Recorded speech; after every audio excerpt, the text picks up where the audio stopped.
Bang! Neeves Knives. I'm Jared, and we are live, ladies and gentlemen, live on Neeves Knives. Thank you guys for all showing up. I see you guys have been in here for a little while, and I greatly appreciate it. So yeah, let's talk some knives and EDC stuff, and you know, later on we'll get to story time and everything. American Blade Works, man, in stock with the Model 2 right now at River's Edge Cutlery.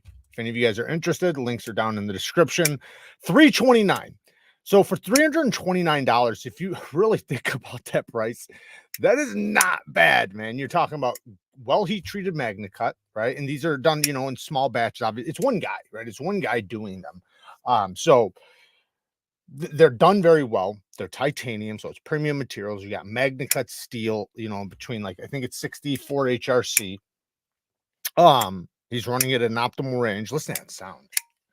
But aside from that, when you compare it, that's the thing. Compare it to a Benchmade, or you know, name that USA company. It doesn't matter. They're, I would say they're arguably some of the best priced USA made knives when it comes to premium knives. You know, you could even say like Benchmade's, you know, some of their knives aren't even, I mean, you could say the steel's premium, but the whole knife isn't premium. So, but they justify the price, you know, because it's USA made, the warranty, the yada yada yada. But you get all that with him. You know, he's got an amazing warranty. If you have any issues, I've had to send knives into him. He's awesome to deal with. He does it, you know, that's all you can ask for. Like, if you have an issue, will they deal with it, right? And he always does. So, and everybody I've talked to says the same thing. So it's not just me saying that. You know I have the channel and everything, so people are like, of course he's going to do that for you. But people that don't, just, you know, like, it seems like every single person I've talked to has had a great experience with him. But anyways, awesome knife. I'm surprised it's still in stock, to be honest. You know, because these I think these are probably the most sought after ones right now at the moment. Take a close look at it. Got a nicely thinly ground Warncliffe blade, very thin. Nice sharpening tool and plunge grind. Beautiful access to the lock bar. Very smooth on the drop. I can reverse flick it, but the flipper tab works great. Clip works really, really well. That's another thing, man. And that's something I've really grown to appreciate about companies, man, because it's like now, like, I'm to the point to where I won't even carry a fucking knife if the clip's not good. I could love the knife, but the clip just tears it up for me. Unless I'm wearing like some shitty pants or something, you know, and or another thing is like jogging pants or something, you know, because that way I'm doing it on the belt line, so it's not my pockets. But as far as wearing my, you know, my decent jeans, I don't want to shred those fucking pockets. Benchmade would charge $600 for that. I think they would charge more. And think about this. Put it this way. Look at their gold class. How much do their gold class knives go for? Right? And then think about if it was a titanium, because some of their gold class isn't full titanium. And I'm not knocking them for their prices or anything. But American Blade Works has really good prices. Jared became a clip diva. I kind of have. And I didn't used to be that way. I remember when I first got in the community, I seen other content creators saying that, talking about that. And I was like, man, it's a fucking clip, man. What are you bitching about? That's what I would think. But then I realized, like, well, when you have a lot of knives and you have a bunch that are just super smooth, they don't tear your pockets up, they're a joy to carry. Then you have this other one that, you know, is a bitch to put in and out of the pocket. It's tearing your jeans up. Every time you put it in and out of your pocket, you're threatening the threads on your pocket. Yeah, it just sucks. What's up, Seven Ready? Thank you for joining, man. Shout out to him. I talked to Knife Center, and they said the Nefers will be arriving in like 2 weeks. Then they will start shipping them out. Yeah. I hopefully that's the time. I was wondering if they're gonna wind up in. I don't know this, so don't quote me. I'm not saying this is true, but in 2 days, yeah, on the 20th, 2 days, we had some shipments dropping at Blade HQ and GP Knives and all that. So I kind of thought, like, I wonder if they put some more in that package, you know, maybe, I don't know. We'll see. So that'd be cool if it did wind up popping up on the 20th, but I don't know. And I don't know the agreement between Knife Center or whatnot. You know, I'm not in communication with them. I am in communication with like Blade HQ and stuff though. I'm knocking Benjamin for the prices. That tail bailout is absurd. Yeah, I love the bailout though, man. I'll be honest, I do love the bailout, and I did try a titanium version, but I don't think it was stock. I think it was aftermarket parts, but man, it was really good. Like that was the first one I got to try, and it made me fall in love with the bailout. Super slim handle, very lightweight. They had a cool sound. The snap was really good from the thumb studs. Hey, mom. Hello, my wonderful son. How are you tonight? Hello, everyone. I miss you. I'm doing great. I hope you're doing great, and I'm glad to hear that. Thank you for jumping in. Hey Jared, any input you want to say about the widespread Instagram shadow? So, yeah, I mean, we can talk about it. You know, obviously, you know, I think I don't even know how long that's happened to me, because I didn't even know like where to look. So I didn't even think it happened to me. But then I looked inside my details and I noticed that it seems like everything on my page is fine, except for they're not putting me on the For You page and all that stuff.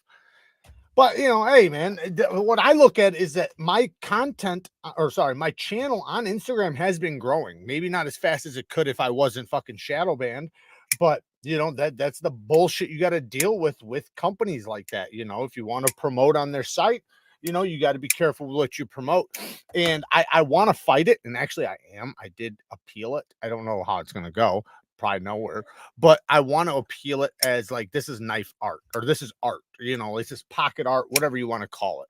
Like, to call it, oh, it's not a weapon, right? That's my point. So why would it be bad, right? Like, are you saying that art is not acceptable, right? Because some of these knives, you know, are thousands of dollars, right? Like, these aren't weapons. Like, you know, I know some people could argue, well, some of them are, but you know what I'm saying? Like, there's so many collector pieces out there that how can you cut all those off? But I don't know, man. They're weird. I'm just thankful that YouTube has honestly been really, really cool with us, and a lot of the community. I know a couple years ago they were really chopping down on firearm stuff.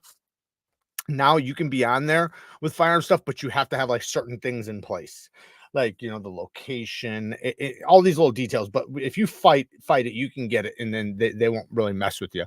Like, there's a few guys you guys already know, but what was I gonna say? As far as like Instagram, like TikTok, dude, I got fucking millions of views on a video. And after that, you know, I got a couple other videos. They weren't doing as good as that one, but they were doing pretty good. And then they took down one of my videos. Like, literally, there was nothing wrong. It was nothing different from any of the other videos. But they said, I didn't even argue it. Like, whatever, fucking, I didn't even care about it. It wasn't even that viewed or anything like that. But I wonder, you know, like, if I'm gonna say one, I wish there was a way that people could fight back in a way to where it would make a difference.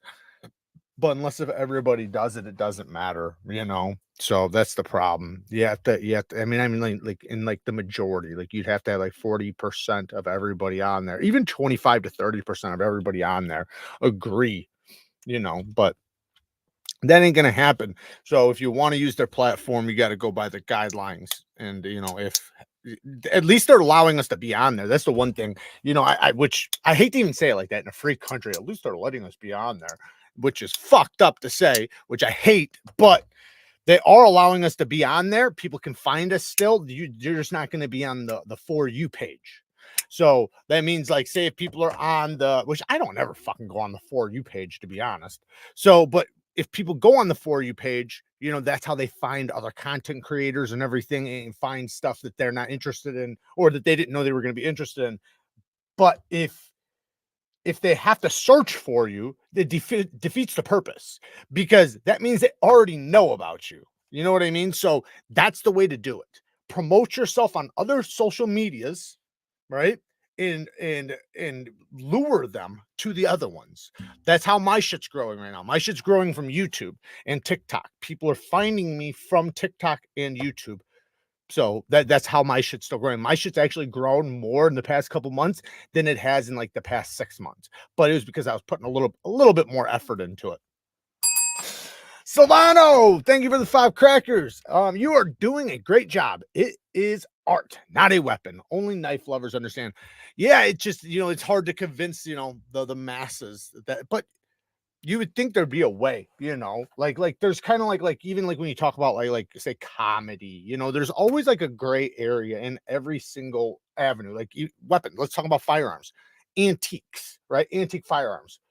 Why would that be a big deal, right? Like to show those, talk about those, it's history, right? So it's like it's kind of weird. Like there's always a gray area, and you'd think there'd be a way to kind of get through. Jared, I grabbed a launch 18 from your site. It'll be here on Monday. Thank you, Mike. I appreciate the support. And you know what, man? That's a badass one, man. All the launch series pretty much are really, really good. I think there's like 5 to me that are like the best ones. But yeah, no, dude, I appreciate it, man. Thank you. And we are gonna be getting more knives. We're gonna keep like we can't just like flood the site with a bunch of shit, and we don't want to do that anyways. I'm trying to get things that I like, things that I know you guys will want to buy, so that it's not so I'm not like just having stuff sit on the site. But hopefully at some point that's the way it will be, where there'll just be so much stuff there that and hopefully it won't be too long. Hopefully we'll be able to get to that place soon, and it'll be a nice place to go and shop for knives. Too bad there aren't statistics for knives that are saved with a knife. Yeah, well, I'm sure there are. I just don't know who would be doing them, but I mean, I've seen some on like on different things, but I don't know if there's actually like statistics. I'm sure there is though. There's got to be. Being a history nerd, I have an old American musket I got for $20 at a garage sale yesterday. Damn. Talk about a come up. Oh yeah. If you get it restored, do it properly.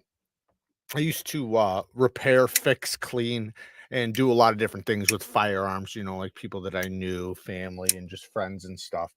And sometimes it'd just be like modifying them and stuff. I've even like re-blued them and things like that, which is pretty cool, like if you can, do it right, and strip it the right way and re-blue it, man, you can make an old firearm look really, really good. There's certain ones though I wouldn't recommend doing that to though, like just because like, you're gonna hurt it more than help it. But with certain ones, it's a good idea.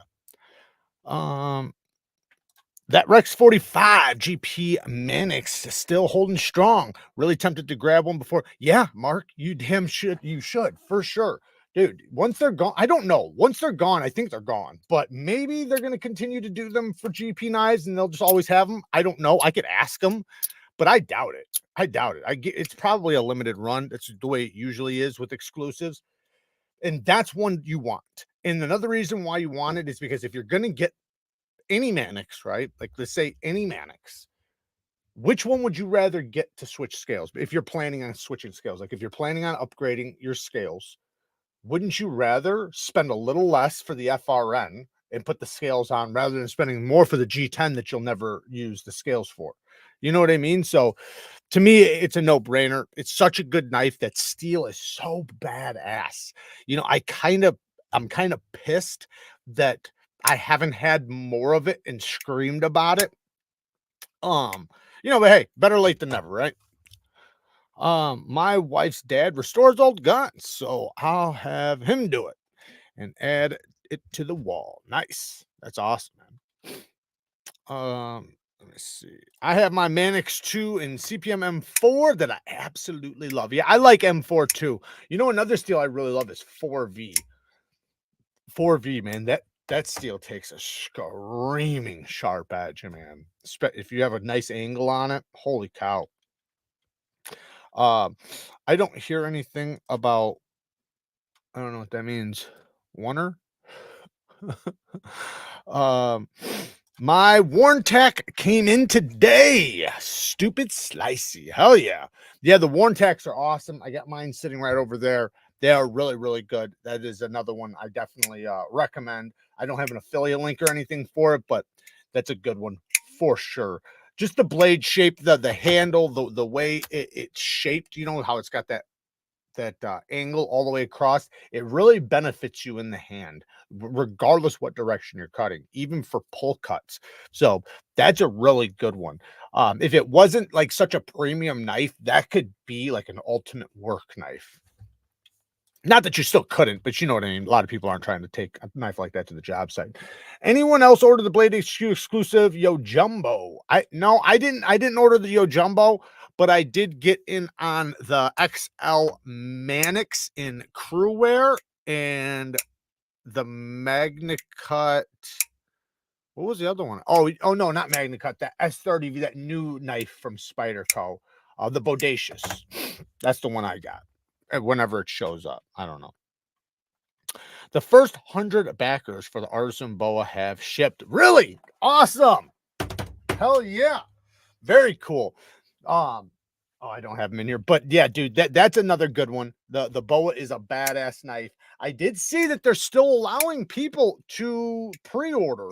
At least they were as of like 2 days ago. So maybe not now, but 2 days ago they were.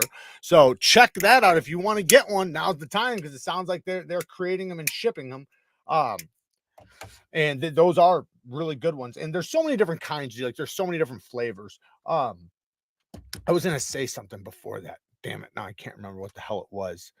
Oh, the NEEVEKNIVECO. So the site we are looking into, like I told you before, we are trying to get some apparel.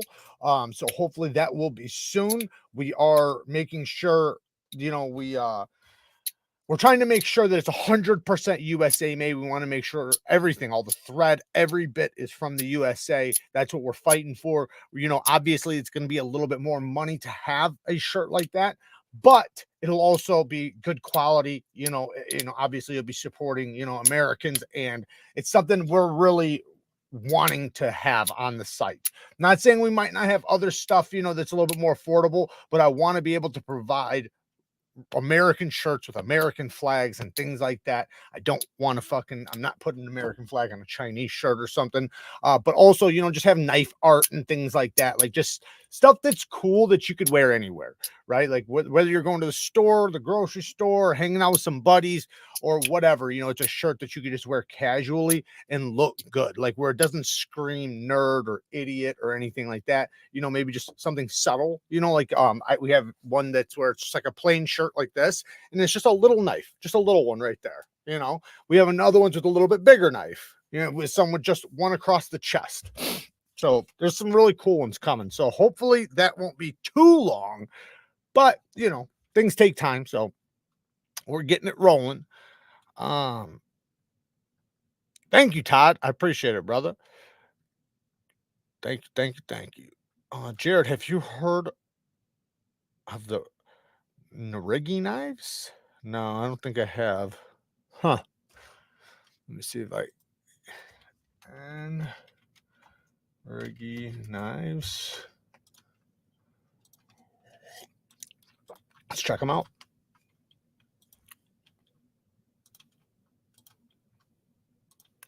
Oop. Let me pull this off. Okay, so decline.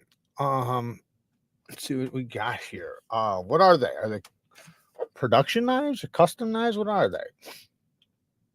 That looks like a custom. 375 handmade. It says handmade. Wonder handmade where. They look kind of cool, but they definitely look rough. I can just see little details that aren't finished very well. Like just for an example, look at that pivot. The pivot's poking up. Let's move over here. Come on. It looks like under the clip I can see something like light or something. So they do look a little bit rough. Now I'm not I'm not knocking dudes' work in any way, shape, or form. They might be badass. This one looks pretty good, though. This one doesn't look too bad. 20 CV. Are these made in the USA? Designed. That says designed by Nick. Wonder if he I mean, he must have customs and then also some production stuff or something. That one looks like a custom. All knives are sharp. They are made from stainless steel. Anyways, no, very cool. I mean, I've never heard of these guys, so I am always interested in checking out new companies.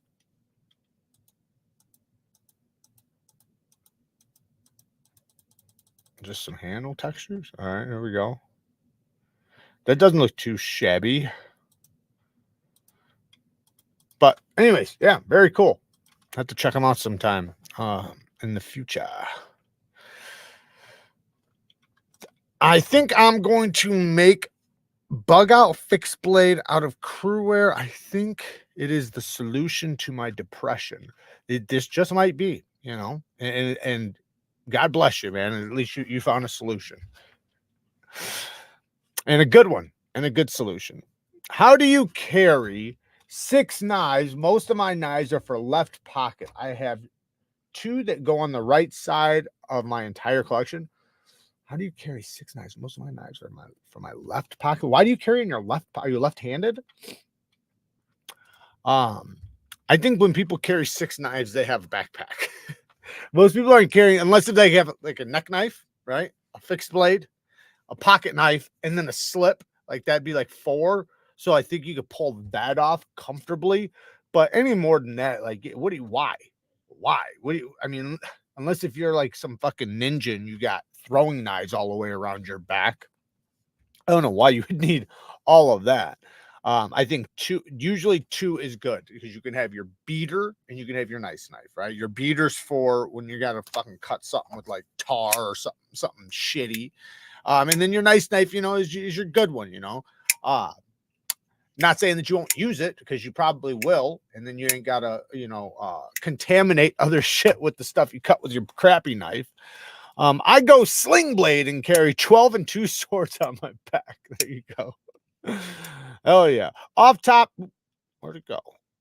Off topic. If anyone likes Zippos, 40 for 40%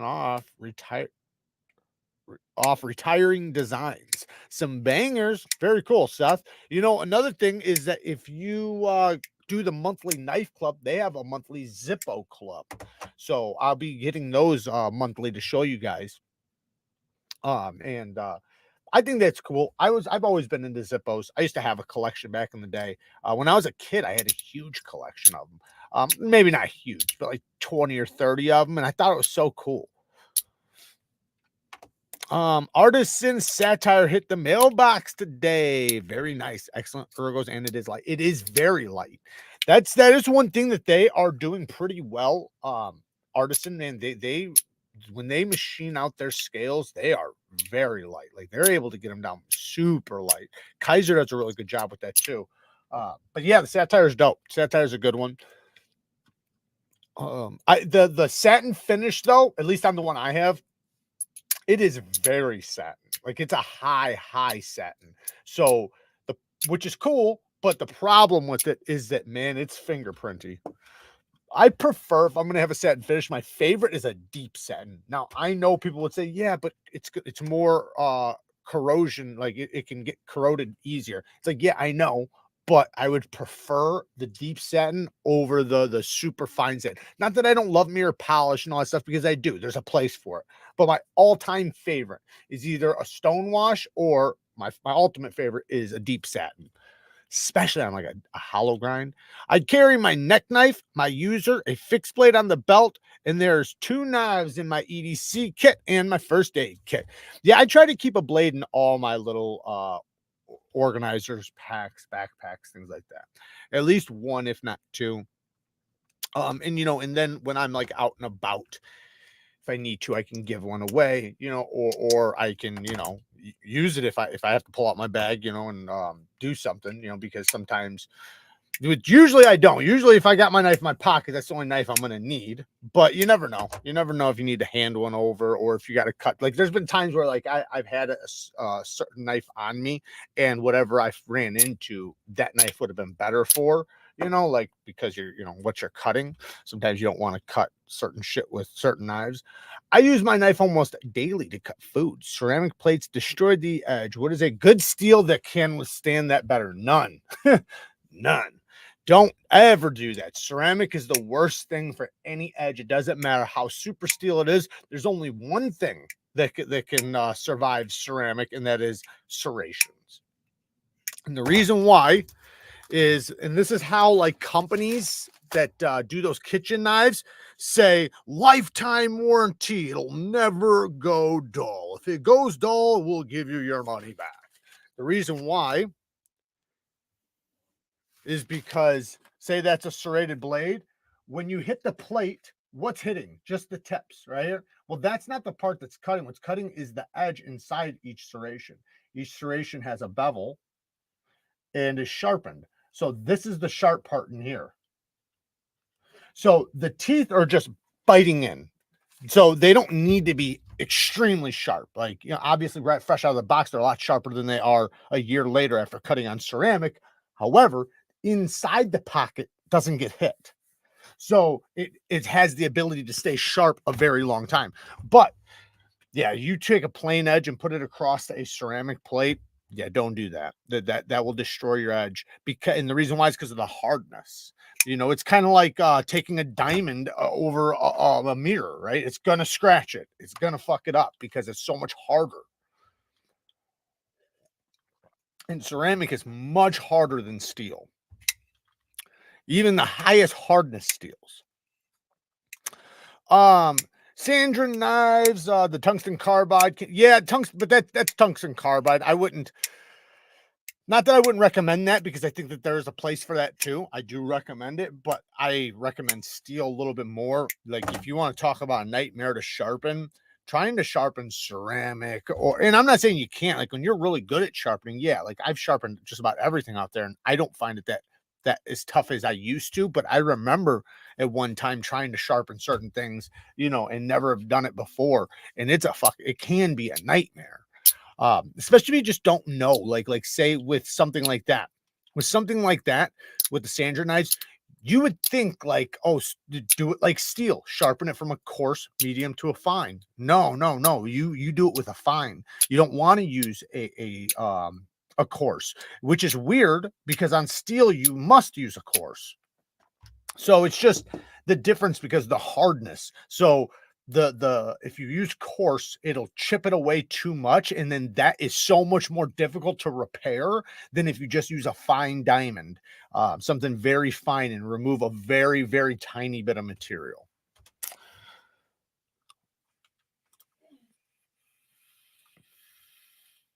It's amazing. I keep it sharp with a diamond compound strap. That's not what you should do. You should definitely, everybody should have a ceramic rod, and a diamond rod too. Diamond and a ceramic and a strap. Now, if you don't have a diamond, that's okay, but you definitely should have a ceramic, because you can just use a diamond plate instead of a rod. But regardless, you know, even if you have a ceramic, and you can use a ceramic plate instead of a rod, but you should have a ceramic of some sort that you use. A rod is just very easy to use, so that's why I usually recommend them. Crazy Roach is a new member, man. Shout out to you, man. Thank you for joining. Is 9CR18 MLV a good steel? I haven't seen it on a new knife model for a while. Yeah, it's on the new, some of the new Sencut puts them on their steels, like the Praxis. The Praxis is 9CR. They have a few of them in 9CR. 9CR is a good steel. It's a budget steel, but it's a good budget steel. You can compare it to 440C. That's what I always compare it to. It might be slightly better, but it's right there with it. The most ridiculous ones I saw was Camel Carbon. It was literally just a picture of a sheet of carbon fiber, and it got flagged. Damn.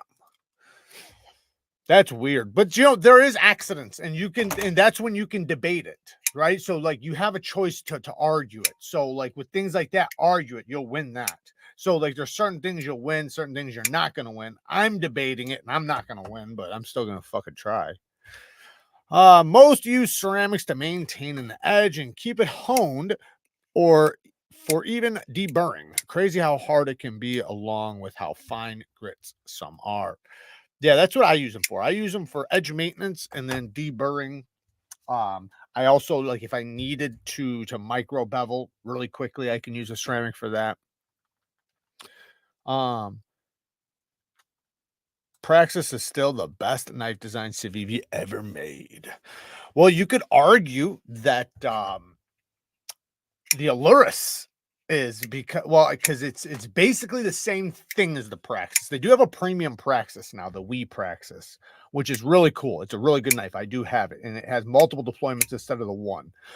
But I have a feeling, and they've never said this, but I do know that they do buy designs from some renowned knife designers where there's no name on it, meaning like they're paying you for the design, but they own it. So you're not going to say you did it, right? And I'm pretty sure Ferrum Forge is the designer of that knife, which if you look at the Aluris, it's clear as fucking day, right? They're like the same knife. 14C is very easy to sharpen. Yes, 14.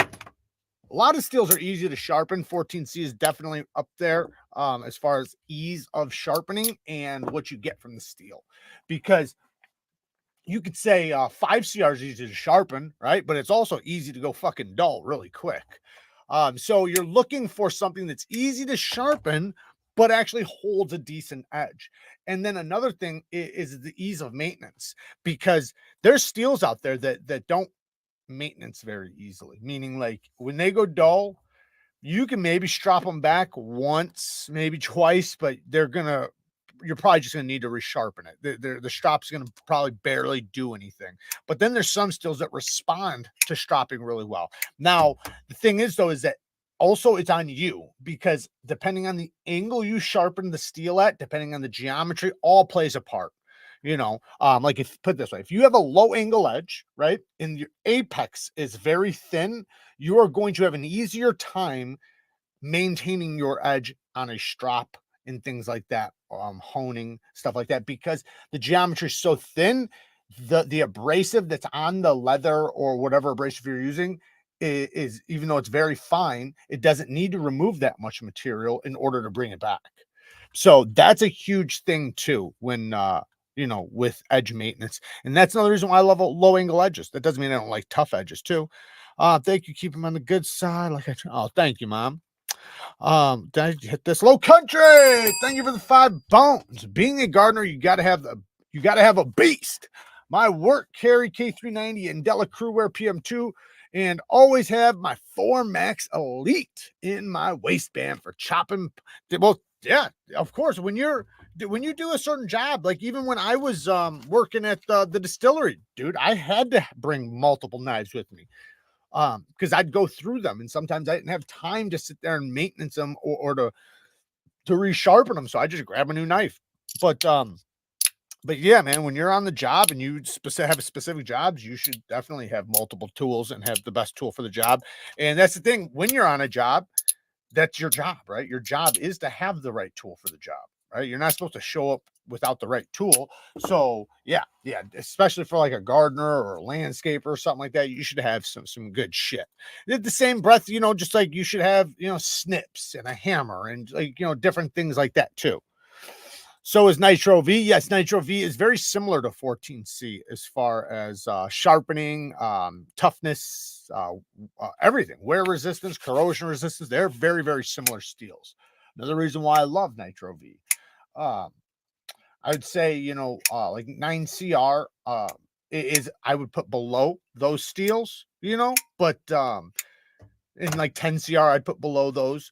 But 154 CM, I would say, is a little bit above both of those as far as wear resistance goes. Obviously, they're tougher than 154 CM, but as far as wear resistance goes. But personally, for me, regardless of the wear resistance, I like 14C and Nitro V better than 154.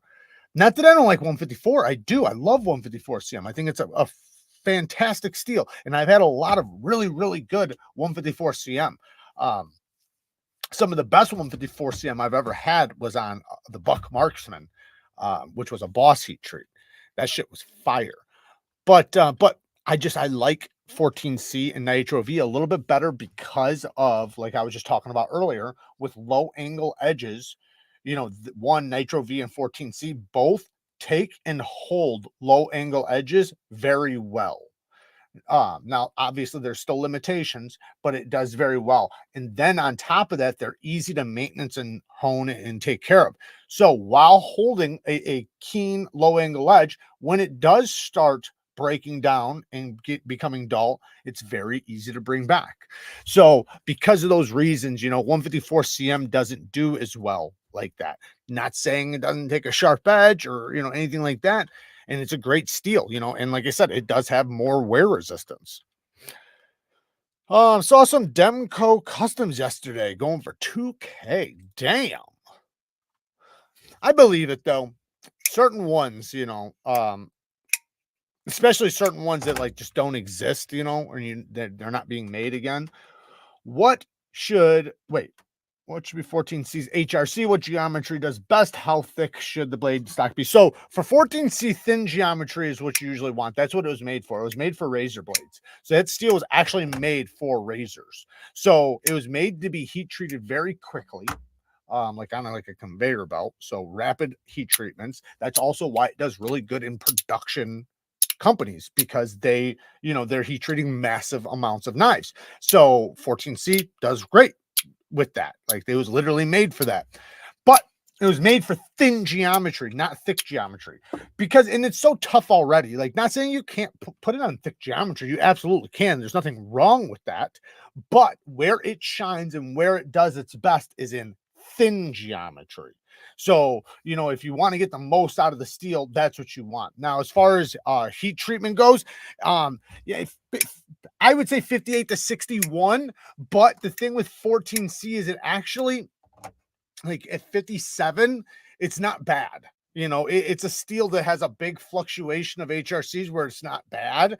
But obviously you get more wear resistance the harder it gets. So when you get to 61, 62, that's when, you know, it's probably going to be at its peak. I have some AEBL at 63 HRC that does really well. So I would imagine you could take 14C up to 63, but I would say that people are usually going to probably want it between 60 and 61, you know, just to preserve that high level of toughness, because I don't know how rapid it drops down after 61, 62 as far as toughness. Just sharpened my Titanium Arcade S35EN 15 degrees. Seems to be difficult, but I am new to sharpening. Is that normal? Yeah, very normal. 15 degrees is a low angle. So pack your lunch. It's going to take you a minute. But the thing is, though, is that once you do apply it, now the next time it'll go fast. The first time is always going to be the bitch, you know, because you are removing so much steel. But once you do it, now you can reapply it much, much easier. So now I'm not saying that 15 degrees is the optimal edge angle for most knives. Like, I'm not saying that at all, because it's absolutely not. But there are some applications where it is, and it's very acceptable and can give you can reap a lot of benefits from it that I don't think people understand, because, you know, because you have to really like sharpen and use the knives a lot to really feel the difference between a low angle edge and a high angle edge for cutting performance. Number two, with the ease of maintenance and strapping and things like that, and just, you know, but it also gets more fragile. So, you know, you have to pick your battles on what you're going to do with your knife, because you could do 15 degrees per side and fuck your shit up. Saw some oh, I read that one. I'm just going to skip forward so I don't get backed up. You get the sense that the Boss heat treatment is wizardry because it makes 420 HC pretty good. They do 420 HC very good. Very, very good. I'll give them that. And I say they normally do good heat treatments. I've never really had a bad Boss heat treatment. But what I will say is that they do definitely bad grinds. Holy shit. Not saying, I don't know if it's Boss doing it, but whoever's grinding those buck knives, man, some of them are just, they're so off. They're so, like, it's so bad. I remember in one video, I was freaking out because I was like, can Buck, if for being in the knife industry for so long, and listen, I love Buck. I'm not talking shit. This is just me being critical. But if you're in the knife industry for 50 years or however long, 80 plus years, whatever, and you still can't get a plunge grind right, what the fuck's going on? You still can't get a sharpening choil down? Bones! Thank you for the 2 bones.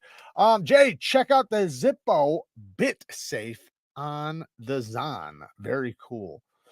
The Zippo bit safe. What is that? The bit safe. You mean look it up, or I don't know what that means. 2 Bones Jones. Actually, 2 Bones Jones sent me a fragrance for fragrance of the day that we're going to be talking about. Very nostalgic, I'll tell you that much. But I have another one to recommend on top of it. But Laren Thomas looked over the Boss heat treatment and said it was done good. How can a rolled edge still cut well? Got a Sativian for $15 with 14C, but one side of the bevel looks rolled over. How do I fix? Cuts okay, but looks weird, ceramic or back to the diamond. So you can straighten it out with a ceramic with no problem. So that would be your first attack. But this is the thing. When I wish I had a stone right here right now. When you use a ceramic, no pressure. Just you got to get that out of your head that you're applying pressure to get results, because you're straightening your edge. You're not trying to remove anything. The ceramic is already so hard. It has everything it needs to straighten that edge out. All you have to do is touch it. So when you get to it, say this is the ceramic, right? When you get to it, you don't have to, hang on to it and do that. You can literally just 2-finger it if you want. Very, very gentle, because it will be able to straighten it out. A couple passes per side, that's all you need. One of the biggest issues that people do with ceramics is they make too many passes. They don't think it's working or something, or they just don't understand how ceramic works. So they'll do 10 passes per side, and it's like you just did the opposite of what you wanted to do. So be very gentle. Just let it straighten out. Now, another thing you can do is go backwards. This is another way, and I recommend this for straightening an edge or removing a burr. So start at the tip and go backwards. Very gentle. And then hit it on a strap. That will straighten out your edge. That's the best way to do, like if you're a chef or a butcher or something like that, and you have, your chef knife and you're butchering whatever, and your knife is starting to roll, right? And you want to straighten out your edge. Don't grab a metal fucking rod, man. That is like, it's prehistoric. I know there's the words, or like the phrase, iron sharpens iron. Yes, that's true. But other things sharpen iron better, right? So it's not that the other thing doesn't work or hasn't worked in the past or wasn't. It's like kind of like the Bronze Age, right? Like bronze swords were great at one time. Can they be a sword? Yeah. Are they the best sword? No. So I would say get a ceramic and then do that. That way you don't have to sit there and do that shit where they doing that shit to your edge, straightening out your edge, and then knocking off the very micro serrations you want. Because the point of honing is to reapply the micro serrations at your apex. So this was an example of a serrated blade before. Now we're going to say this is just your apex of a regular plane edge. Right? If you zoomed in on this 1,000 times, you would see little tiny teeth, right? Well, if you use a metal rod, you smack it across there 10 times per side, those teeth are gone. You're going to knock those off. However, with a ceramic, it's an abrasive.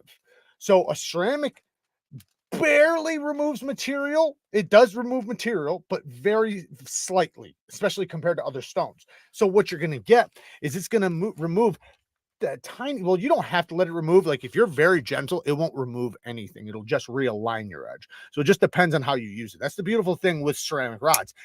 There's many ways to use it.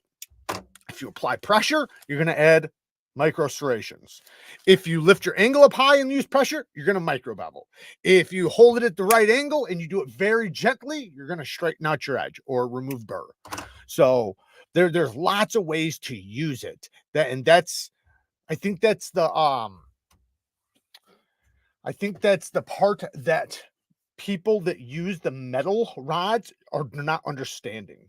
The reason why is because they think that honing is only realigning your edge. I don't think they understand that it's far more than realigning your edge. Honing, like think about just even like guys that use straight razors, you know, for shaving.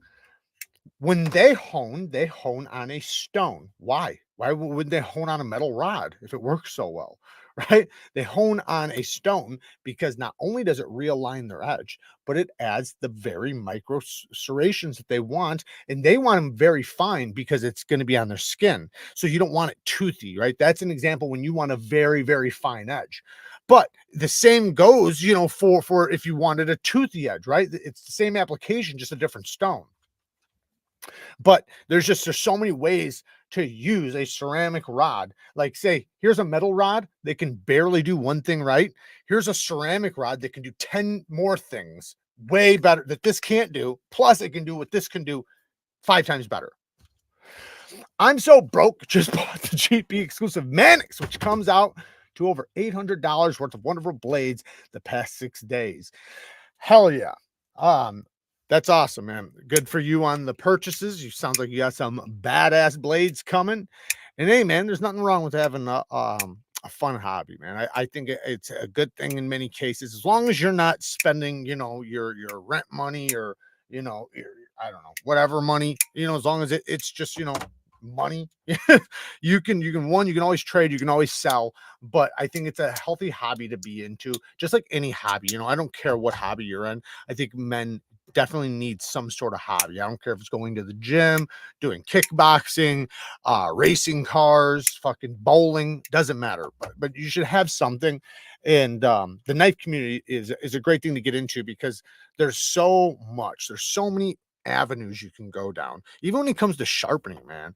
And sharpening can be so damn therapeutic.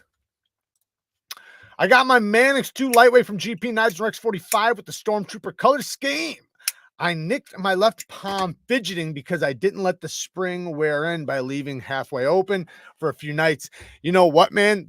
I don't know about yours, but mine is so damn sharp, man. This thing, I still haven't sharpened it. I've only stropped it, but damn it, man. It is so sharp right from the factory. I mean, it was sharp from the factory, but after I hit it on a strap, holy cow. And I think that's pretty much most Spydercos. When you get a Spyderco, smack them on the strap a couple times, you'd be surprised how much sharper like it'll get. Like it can increase sharpness like tenfold.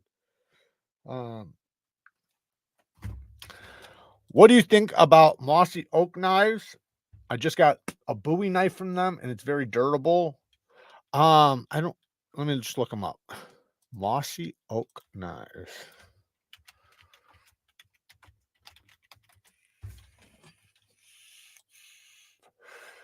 I'm guessing this is the right one. All right, let's go to where's knives. I guess maybe I'm on the wrong site. This is just Mossy Oak store. Let me redo that. Let me try Mossy Oak. Yeah, I put Mossy Oak knives. Where are they? Are they at Walmart? Okay, I think I found them at Walmart.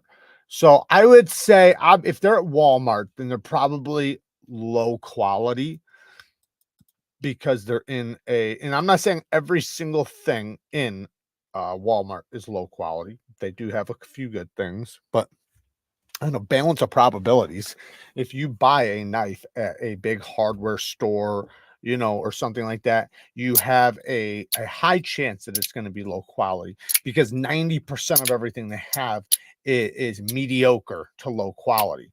You know, that's the reason why they have them, right? They buy them fucking dirt cheap, and they're able to make a profit on them. And it's they're selling them to people that don't know any better, right? You could say that for a lot of things, in certain stores, right? There's always going to be a better place to get them. It's kind of like I don't you could say a lot of different things, but yeah, I don't know. I haven't tried them, so I'm not gonna sit here and knock them, but just by the looks, I would say they're probably on the lower end of quality. But that doesn't mean they can't be a good knife. So don't think they're not gonna be, it could still be a good knife. It'll probably still sharpen up just fine. So beat on it and love it. That's what I'd say. Just do the damn deal. Well, I can say racing cars is way more expensive, even if you only collect customs. Oh, I know it is. I know it is. Yeah, racing can be very fucking expensive. Just like the watch hobby can be very expensive. However, there's people, just like in any hobby, there's people that make a damn it. Sorry, guys. There's people that make a lot of money in the watch industry, even just like the guys that are collectors that buy, sell, and trade, so many people. And I follow a bunch of people online that do this, where they invest in watches to sell in the future. So it's like a 10-20 year plan. So they're buying it right now because certain watches only go up in value, right? If you keep it good. Some of them you can even wear and stuff, and still make a profit. So they know which ones those are, just like us, right? We know certain knives, right? Certain knives that if you bought this at a good deal, you could probably make some money in 6 months or something, and maybe even in the far future. But with knives, I'd say in the future, usually the prices start going down, but then there's a point of which you go past, and then it goes up. Same thing with like watches and stuff. But you got to know the industry really, really well. I don't have a Mannix or a Shaman, or Charmin toilet paper. I don't even have D's. I don't have knees. I love bees. I don't know what's wrong with me. Hookers and blow is expensive too. Yeah, yes it is. What Rex 45? That Rex 45 is screaming sharp out of the box. I might force my wallet to tap out and get a second one. Hell yeah. No, they're damn, dude. Like I said, this one's a no brainer for me. And I honestly, I know I'm going to switch the scales to OG scale. So, I'm not saying I'm not going to do that, but I kind of wanted a lightweight one in the collection. And the reason why was because I got to try a lightweight one, a long time ago. Well, I've had a few of them and I remember just how light it was and just how strong and tough it felt, that the lockup and everything. And then when I got a G10 one, it was a lot heavier, so it didn't feel the same. And I remember craving, and I don't care about weight. 90% of the time, like, weight doesn't matter to me. But there are some times where it's like I kind of want a light knife, and the Mannix is such a perfect example of a lightweight knife that's actually tough, where you're not because most of the time when you get a lightweight knife, you're sacrificing a lot of shit, like the strength, lock strength, toughness, and just it being obviously a lot more fragile. But certain knives hold on to their toughness, at least to a high level for how light they are. Mossy Oak isn't a good knife company. I had 2 knives from them and they both broke after 3 days. Yeah, I would imagine, if they're in big box stores, they probably don't have good heat treatments. They're going to be mass produced in China, and not by a good company, by just a run of the mill company that's not checking heat treatments or anything like that. It's like the Pyrotex, right? Each one of those are HRC tested. That's from China, but it's from a company that actually cares about the heat treatment and stuff. A lot of companies don't. More companies are going to give you shit than companies are going to give you good. So you have to know that. Hey, some Ace Hardware stores carry CRK. I have seen a couple good knives in a couple Ace Hardwares. I've never seen a CRK, but I've seen a couple good knives. Just like even like Walmart, we'll have like the Kershaw Leak, love that, right? They'll carry some good USA made Kershaws, but they charge you out the ass for it. So don't buy it because you can get it much cheaper. You don't have to buy it for that. It's like, I remember I got a Kershaw Elite. This was a long time ago. I still have it. $70 is what they charged me. And then I look it up, you know, a couple days later after getting it, and I see it for 35, 40 bucks. I'm like, damn it. I got ripped off. Have you tried the Wii Elementum? I kind of want it. Yeah, I got one right here. I think I did. If you want to, you can kind of make yourself, well, it's not it wouldn't be a frame lock, but what you could do is you can get yourself titanium scales and the titanium clip and make yourself one. This one's my S35VN one, I think. Yeah, and this one has a thinner blade than the D2 version. But yeah, I do have the Wii one right here. Titanium frame lock. You see it says Neevesknives on that bitch. I wish that this was the size of the full one. Just like you guys seen that video I just did on this. I love this thing. Oh, come on. That is beautiful to me. Now, if you remember, do I have it right here? Shit. This is another titanium one. It's similar to this in some ways, right? Thin to thicker, right? Long spear point blade. It has a lot of similarities, right? I love this design. You know, of course I'm going to love this one. So I wish the Wii one was like this size. That would be, in my opinion, the best it could be. Now, if this had a deep hollow grind, oh my goodness, like it's already so damn good. I don't even care about that part, but it's just like if it was my design, that's one thing I would have done. I am definitely going to design a bottleneck handled knife because I freaking love it. It's just, you know, to me, like I said in the video, I think a bottleneck handle structure is best for a hand. Now you have to do your job with the clip to make sure the clip doesn't interfere with that. But if you do, you can, you know, you can make a very comfortable and very useful knife because this knife's going to be good at slicing. I can flip it and cut backwards very comfortably. I can get into a gas station knife fight really easily. I can pinch grip it and do good utility cuts. It's such a versatile, not only blade shape, but handle where so it works the best for everything. And that's one thing I always appreciate about knives because there's times where like I'm walking out the door and I'm going to grab a knife and I want to carry this knife, but something in my head says, yeah, but what if this happens? This isn't a good knife for that. And whether or not it's possible, it doesn't matter. It's just in my head. That's what I think. So then I wind up not taking that knife and grabbing something else because maybe it can't poke really good or something, you know, who knows, whatever the fuck the thing is that's in my head. But with a blade shape like this, I'm never worried. This is a blade shape that like I kind of want to make sure I have because now I'm ready for anything, you know.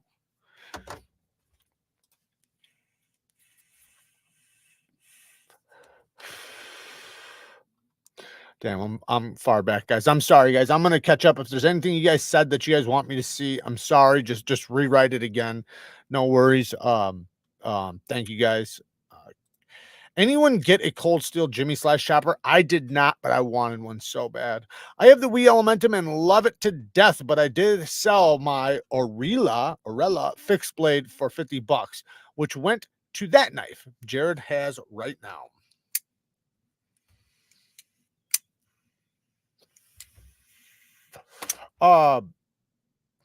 Can I use old leather belts for strap? Yes, but you can. Yeah, you can. You can use any type of leather for strapping, but you want an abrasive, so make sure you get some sort of abrasive put on it. Now, different qualities of leather are going to work better. So, you know, if you can get a good strapping leather, but yeah, if you have a belt, especially if you have a rough side of the belt, if you know, or take a piece of sandpaper and rough it up a little bit, yeah, it'll work just fine. But get an abrasive, get a spray or some sort of abrasive to put on it. Neves, when you started getting into YouTube, did you approach stores and brands to send you knives, or did they offer it to you? Same question for you share selling. So both. So first off, like, I refused to contact anybody at first because I knew I didn't have a name yet. I knew that it would be so you have to have common sense, right? It has to be in their best interest, right? A company's not going to talk to you and want to send you something if they don't think they're going to be able to make money off of you to some extent, right? It's just common fucking sense. So you can't just contact them, and if they say no, get mad because they're not willing to do a bad business deal. So I waited till I had a little bit of leverage. I was monetized. I had a couple thousand followers, and then I started reaching out. Well, companies started reaching out to me first. And then that kind of gave me the opening. Now, I'm not saying don't reach out to companies, because I think, at a certain point you should. But when they start reaching out to you, that's a good indicator to reach out to the lower brands, right? The higher brands aren't going to fuck with you, but the lower brands will.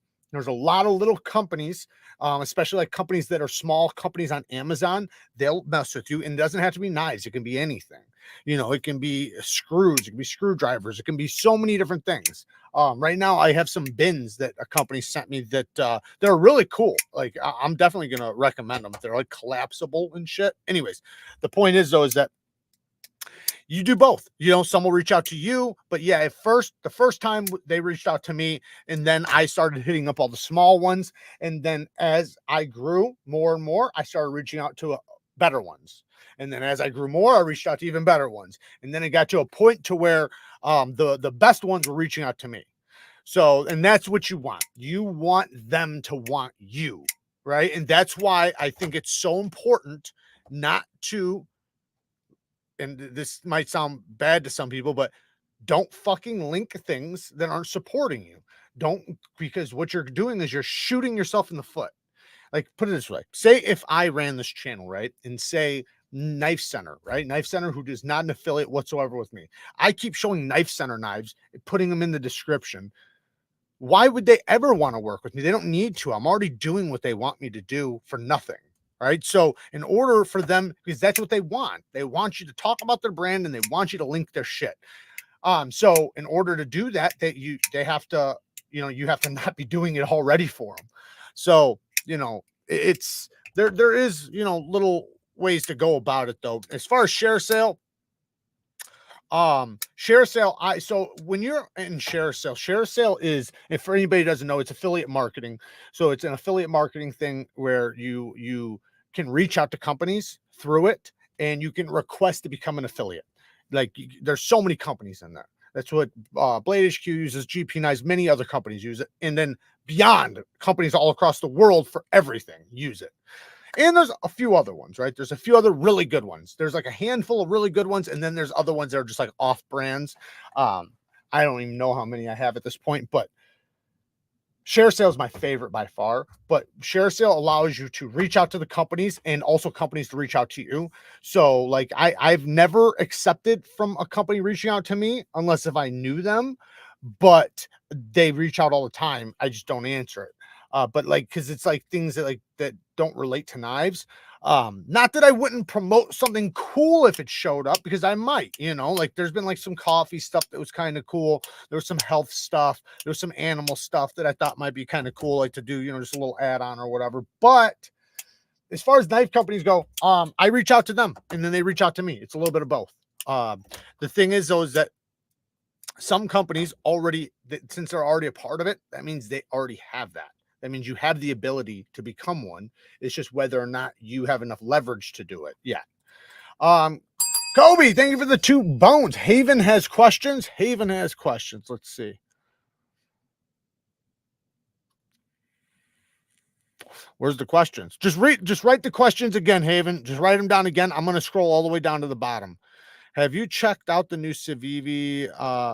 Yeah, I have one. I'll be doing a video on it in 2 days. As soon as they're, hey, Stasa, shout out to Stasa23. Definitely go and subscribe to his channel. But yes, I do have it, and I'll be showing it here in just a couple days. All right, Jared, you convinced me. Just bought the GP Knives exclusive, and yes, I used your link. Damn right, Mark. Thank you, man. And guys, thank you guys for using my links, Mark. I greatly appreciate that. And I always appreciate when you guys use my links. That is a huge part of this channel's revenue is affiliate links. So thank you so much. It's a huge deal if you guys use my links, even if you go, especially if you go out of your way to do it. You know, like if you go, because it doesn't cost you anymore to use my links. You know, it might cost you an extra step if you're not already watching my channel, but if you're already watching the channel, obviously it's convenient. You just click on the description, bam, click to the thing, it'll bring you right to it. And I spend time to separate each item, categorized how it was in the video. So if it was the third knife in the video, it's going to be the third knife, you know, at the top of the description. So I try to make it as convenient and as easy as possible. And sometimes, like, you'd be surprised, the video I did earlier with that case, you know how long that took me to do all those individual links? It took me a long fucking time. There's 24 of them. So anyways, my point is though, is that if you're not literally watching a video and you're about to purchase a knife and you go out of your way to go to my channel and click the link, one of my links, like say if you're going to buy something from Blade HQ or Smoky Mountain Knife Works or GP Knives, and you click the link, that is so huge. That is a huge thing. And I greatly appreciate it because it is massive for the channel when everybody's doing that. And it allows us to do what we're doing. Palmer, thank you for the 2 bones. Will you check out more Santa Fe Stoneworks knives?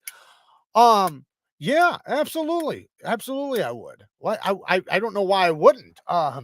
You know, I only had really like one criticism, which was the clip. Other than that, I mean, the fucking thing is awesome. I do think, how do I put this without it making sound bad? So they're not React quality. Let's put it that way. Okay. They're really good. They're really good. They're premium materials, but you could say, how can I put this?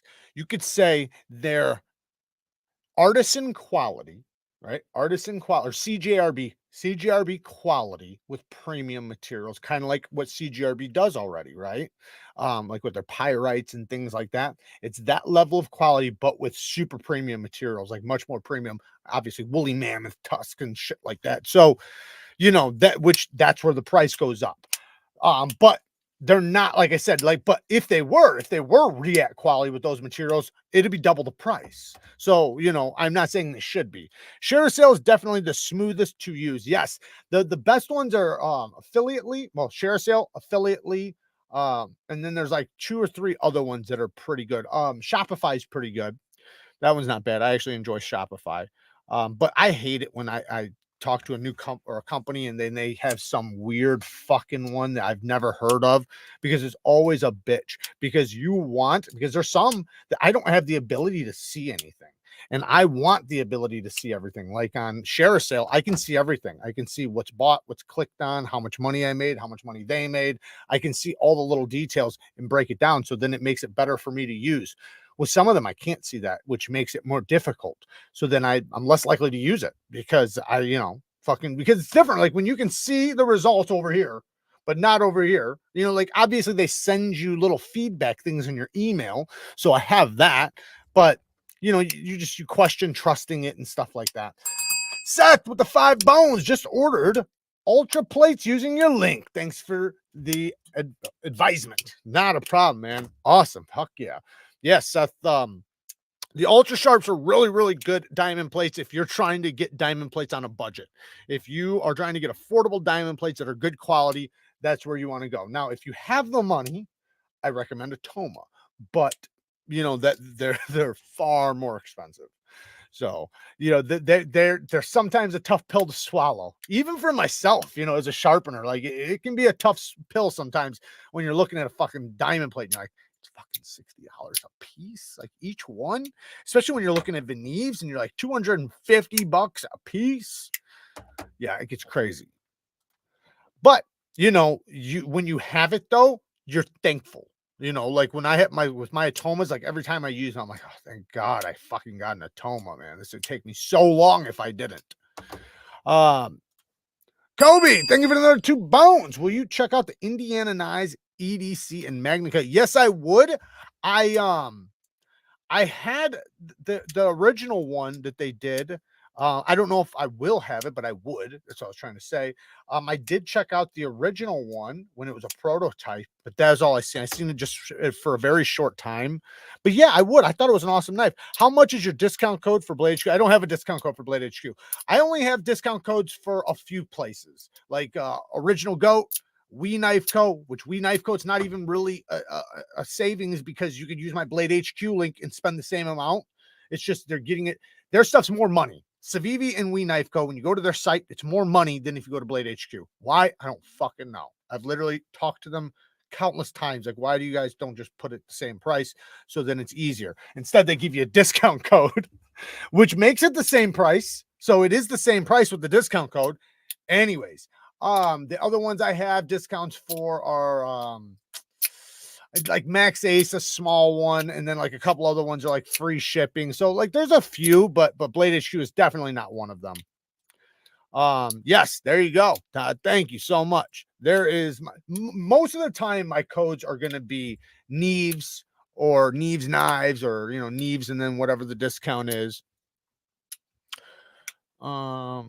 I'm a broke bitch and I don't have a lot to sharpen. Ultras, yeah, dude, ultras are great, dude. I used ultra sharps for years before I ever got anything else. Once I found ultra sharp, especially after using aluminum oxides and whetstones and oil stones, and then I found diamond plates and I found the ultra sharps, I was kind of upset at myself for not doing it earlier. Like I was like, my goodness, it's so much easier. The no mess, all these fucking things that were frustrating went away because when you're using an oil stone, you got to oil it. You got the oily mess. You got that shit. You got the clogging of the stone, the flattening of the stone, the conditioning, all these little fucking things. And like I said, the mess. With diamond plates, go to town.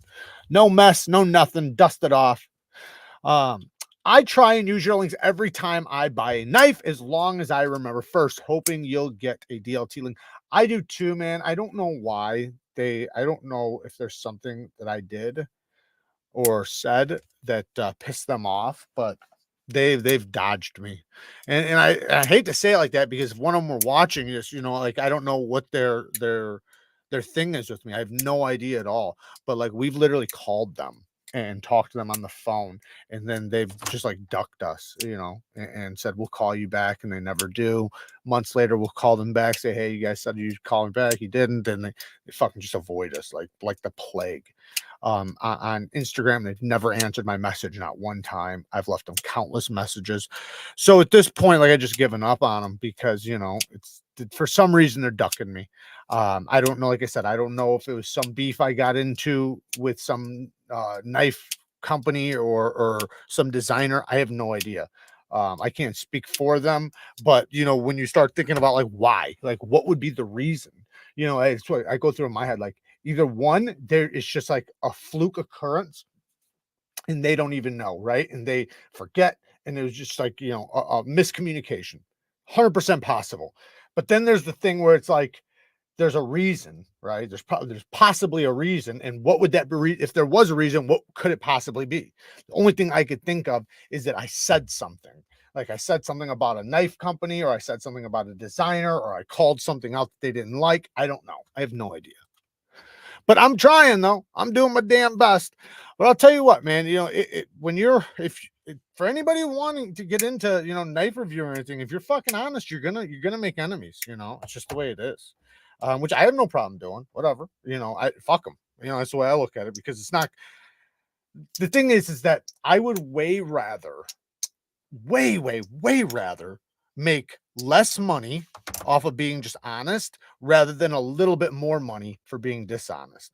Like that is like shooting myself in the foot for the long run, right? It's in my best interest to have the most honest view on these knives and like to try to be as honest as possible so that for the long haul, right? So people trust me, people believe me. But it's yeah. Brandon, thank you for the 2 bones. Can you achieve a mirror finish with ultra sharp? No. So if you wanted to, what you would have to do is you would have to go get the 300, 600, and 1200, then get a ceramic plate. That would be your best bet. with a ceramic plate, you can mirror polish. So you just need one ceramic plate. Now, another way you could do it, but this would be more money, is to get a bunch of stropping compounds. So over time, if you collected like a 6 micron, or sorry, a 9 micron, a 6 micron, a 3 micron, a 1 micron, you could strop yourself to a polish. But I would say just get a ceramic and then also a stropping compound that's finer than the ceramic, like say, say a 1 micron stropping compound or something. You'll be able to go to the ceramic and then to that. Now, another thing you could do is just buy one Veneve. If you buy one Veneve in 800/1200, if you buy that exact stone, 800/1200, it's the 7.5 micron on one side and 3/2 micron on the other side. Or you can just get one of those. Like if you can get the one where it's just a single-sided one, and either the, like I said, the 7/5 micron or the 3/2 micron, that will 100% get you a mirror polish from 1200 grit. Johnny B, I don't know why I just clicked the bell. Johnny B, what's going on, Neves? Hope all is well. Glad I caught you live and get to hang out. I'm glad too, man. Thank you. And Todd, thank you, man. He's always throwing out them links. Damn it, I appreciate it, man. Thank you so much. Joe the Knife Guy says, please get a DLT link. I have too many reward points invested in them. I don't like Blade HQ. See, I love Blade HQ because one, they have the, so like, you gotta understand, like when I link something, right?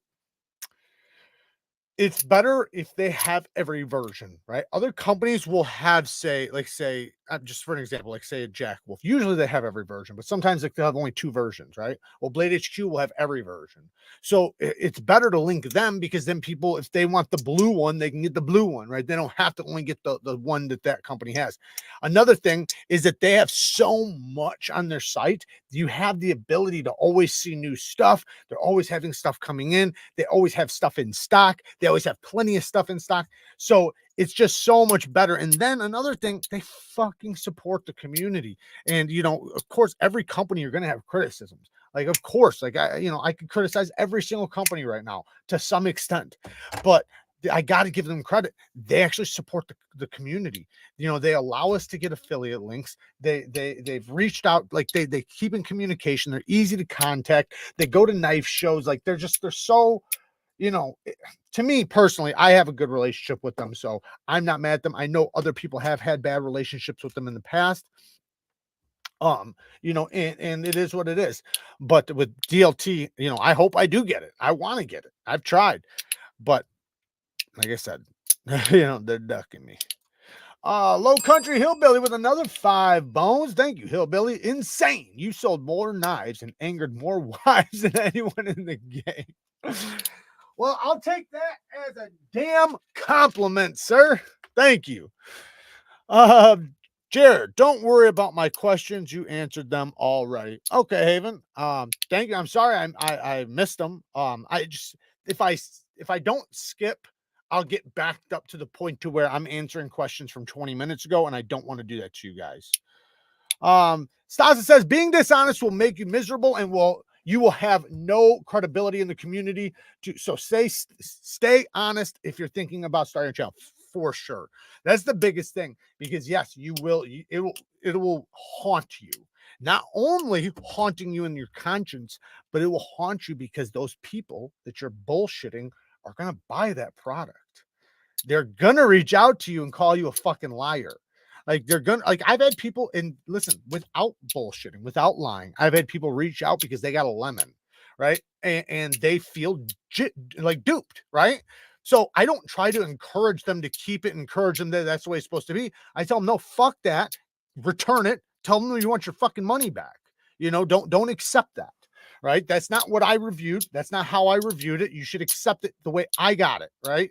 And nothing else. So but there's going to be lemons.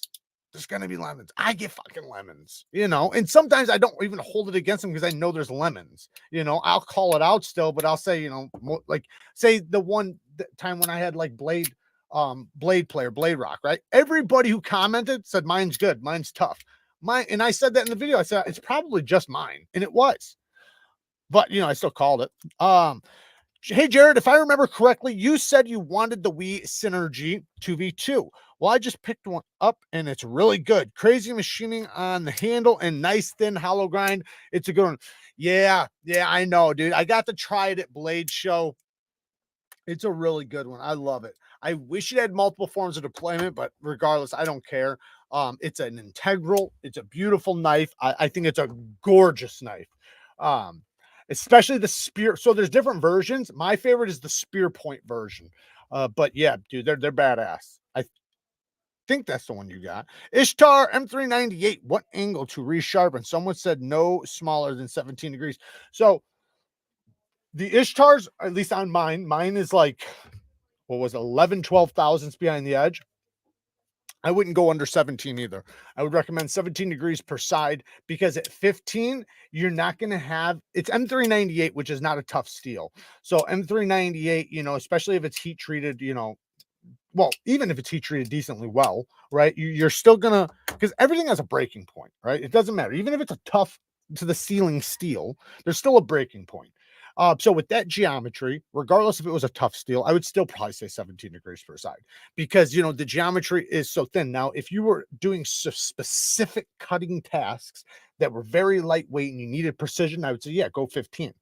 But for the most part, you're not going to get any better cutting results for the majority of things, you know, with the 15 over the 17. So 17 degrees per side is what I would say. And I think you'll be very happy with it because I think I could check, but I don't know what it is, but they use a high angle. So he sharpens them on a stone, and what it looks like to me is probably between probably 22 degrees, maybe 25 degrees. It maybe it changes. I don't know because I have had one that had like a really high angle, but it was also very, very thin. So the thinner it is, the smaller the bevel. So you could have something that is 15 degrees per side, but it's so thin the bevel is tiny and it looks like a high angle and it's not. Jared, please tell Blade HQ to get the Sezzle service. That will out them on top. Yeah, I will. I'll definitely say something. We're gonna try to get it for the Neevesknives site, but the problem is though is that they won't give it to us for at least like 6 months or something like that. You have to have a business running for so long before they'll allow you to use it. Jared, any idea on shipping times from KIZER? Ordered a Red Assassin last night, about 2 days, 2-3 days. It's usually pretty quick. If you Depends on where you got it from too, though. Amazon will be the fastest. If you got it from Amazon, you'll probably have it tomorrow. If you get it from like KIZER's site, it'll probably be like 3 days. They have all their factories are in the USA as far as for shipping, so it doesn't have to ship from overseas. They'll tell you if it does. Neeves, do you get paid on any? Wait, Neeves, do you get paid on anything someone buys from your Amazon link or only certain items? Anything. Doesn't matter what you buy. If you use my Amazon link, you can buy a couch. It don't matter. As long as you use my link to get there, then I'll get a kickback. So yes, thank you, Derek. Yes, that is a thing. So like if you guys wanted to buy toilet paper, paper towels, medicine, whatever, you could use my Amazon link, which is just my store link. It's linked in every single video. Neevesknives store. That's an Amazon store. So it's just Amazon. That's all it is. So click on it. You're on Amazon. So just go up to the top search bar. You can search for whatever you want. But it allows me to categorize things in one place, and that's why we use it, because I can put like my most recommended this. I have to go through it and redo a lot of things. I mostly advertise the sharpening stuff on there, but there is a ton of knives on there that care through on there that I do need to replace with new knives. I got to do it. I just haven't had time. So I definitely got to push out some time here pretty soon to do some house cleaning. How's your FLN knife coming? Okay, so I got bad news. So I don't know if it's bad news or not. It might be kind of bad news. So we got the blades and he sent me a picture and there was some issues. So he's not happy about him either. We're seeing he's gonna do what he can to fix anything. Hopefully he's able to. He's pretty sure he's going to be able to, at least to the best of his ability, but there were some inconsistencies. So when they're all slapped together side by side in a line, they should all be perfect. They're not. So it can make issues with the sheaths and things like that. So he's going to do what he can to fix it and hopefully get it perfect to where every single one of them are at least damn close to being identical. But you know, I don't know 100% yet. So I'm praying that it goes well, because this, you know, it's just a whole shitty situation for my first knife design for something bad to happen. So it's obviously something I don't want, but I also am not wanting to deliver a product that isn't, you know, to the best quality it could be, right? Obviously, you know, it's not going to be, nothing's going to be perfect, right? But I don't want it to be shit. So but I'm keeping my fingers crossed. He's going to call me in a couple days and let me know what he was able to do and if he was able to fix the issue. And, you know, and if you guys looked at it, you guys would probably think it was stupid. It was very small, but it's something you don't want, right? You want each one to be identical as much as possible, even if there's tiny little differences, which is kind of what it is. They're very subtle, but you know, it stands out when you're looking at them all, you know, slapped together. You know, meaning like say if I stacked a bunch of cards together, right? You know, yeah, my artisan serious was a lemon, so I returned it and just bought a different one. Now it's, yeah, exactly. That's what, yeah, Haven, exactly. That's the thing. When you get a lemon, just return it and get a different one. They'll send you a good one, and then you can even ask them, like, tell them, like, hey, make sure it's a good one. You know, in some case, depends on where you order from. But yeah, you know, it's gonna happen. It's gonna happen to everybody. Everybody's gonna get a lemon. That goes with anything. I don't care what you buy in this world. You will get a lemon if you buy enough of them. So, you know, just know that it will happen. And when it does, sometimes, you know, it sucks because you're like, man, I fucking don't want to return this thing, right? And I get that. Like, I hate that too. Sometimes I'll swallow it and be like, does it bother me enough to return it? Because if not, I'm just going to keep it. And sometimes I just try to fix it myself, which in many cases I can. So, you know, that there always is that, but you have to be willing to do that. Ebner became a member. Shout out to you, man. Thank you for the support. Sometimes I feel that transparent knives acts childish. What do y'all think? I don't think so. I love transparent knives. Brian's a great dude. I think he just says it how it is. You know, I think I don't know exactly what you're referring to, but I think some people are very, and I'm not saying you are this way, Mark, but I think some people are very sensitive to controversy when it's not even controversy, right? I think some people, because there's a little dispute, they think that it's like a bad thing when that's not. That's a good thing. Some disputes are not only necessary but beneficial, because in the long run, that's what can help things, you know. So be happy that you have soldiers like him in the knife community that are willing to call out bullshit, that are willing to identify problems, that are willing to even check himself, you know, which is what you want. You want somebody who will not only check themselves, but will hopefully help encourage other people around them to be just as good. And, you know, nobody's perfect, right? That's fine. You don't have to be perfect, but I wouldn't say look down on it or think anything's childish. I would say he's able to call out bullshit, you know, and it's good. I think it's good to call things as you see it, you know, and sometimes you don't want to hear it. I know it sucks. Like, even if it's, especially if it's about you, right? Nobody wants to be criticized, you know, and people always have an excuse and say, you know, well, this, or you didn't know this, or whatever. But you know, sometimes it's good to be criticized, and sometimes it's a good thing to check yourself, humble yourself, and say, I have faults, you know. Yeah, fuck, I fucked up, or I did this wrong, or I could have done this better, or whatever. Should we use the Neeves link even for the questionable stuff? Like if I was gonna buy buy whale oil, a 30-pack deep batteries, and a book underwater. Yeah, do the questionable things. I appreciate it, especially the questionable things. All right, Haven, take it easy, brother. Thank you for joining, man. I appreciate it. And sorry I didn't see your questions earlier, man. Let me see here. I personally think Brian handles himself well. With that event, Alex, on the other hand, sounded like a blank. I'll leave it there. Yeah, I think Brian articulates himself very, very well, much better than I can even articulate myself. He has a great vocabulary. You understand what he's saying. He breaks things down in a way and that's one thing I've always tried to do, especially with sharpening, was break things down in a way that anybody could understand. And you have to speak to the person as if they don't understand any bit of it. That's why it's good to explain every detail. And that's one thing he's really good at. He's really good at explaining things in a way for the people that actually don't understand to understand. And I appreciate that, man. I've learned so much from him.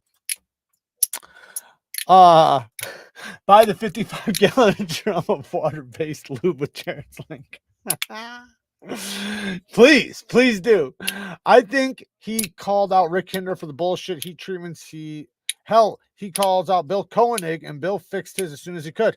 Yeah, and that's what you should do. That's what you should do. This is the thing, is that Brian, he's not perfect either, man. He criticizes himself.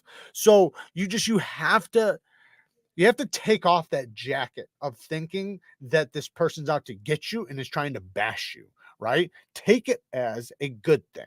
Say, this is somebody that's making me better, right? This is going to benefit me. This gives me an opportunity to humble myself and say, hey, I messed up, right? And then people trust you more, right? If you have the ability to admit a fault, oh my goodness, do people trust you more than if you don't? Because think about this, right? Let's say everybody noticed something bad, right?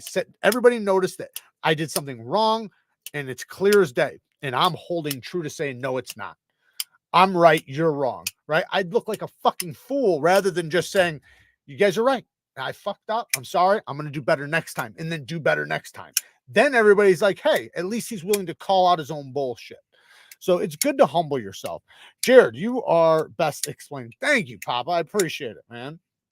Like I said, I do try, especially with certain things, because I remember being on the other end of that and having so many questions. I remember literally staring at the computer or the phone and super close and literally trying to identify this little tiny detail.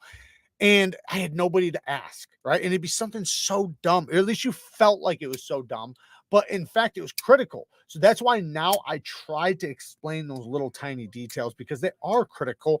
And a lot of people are wondering that. And if one person is, a lot of people are. That's the thing. And you can't ever treat a question as a bad question.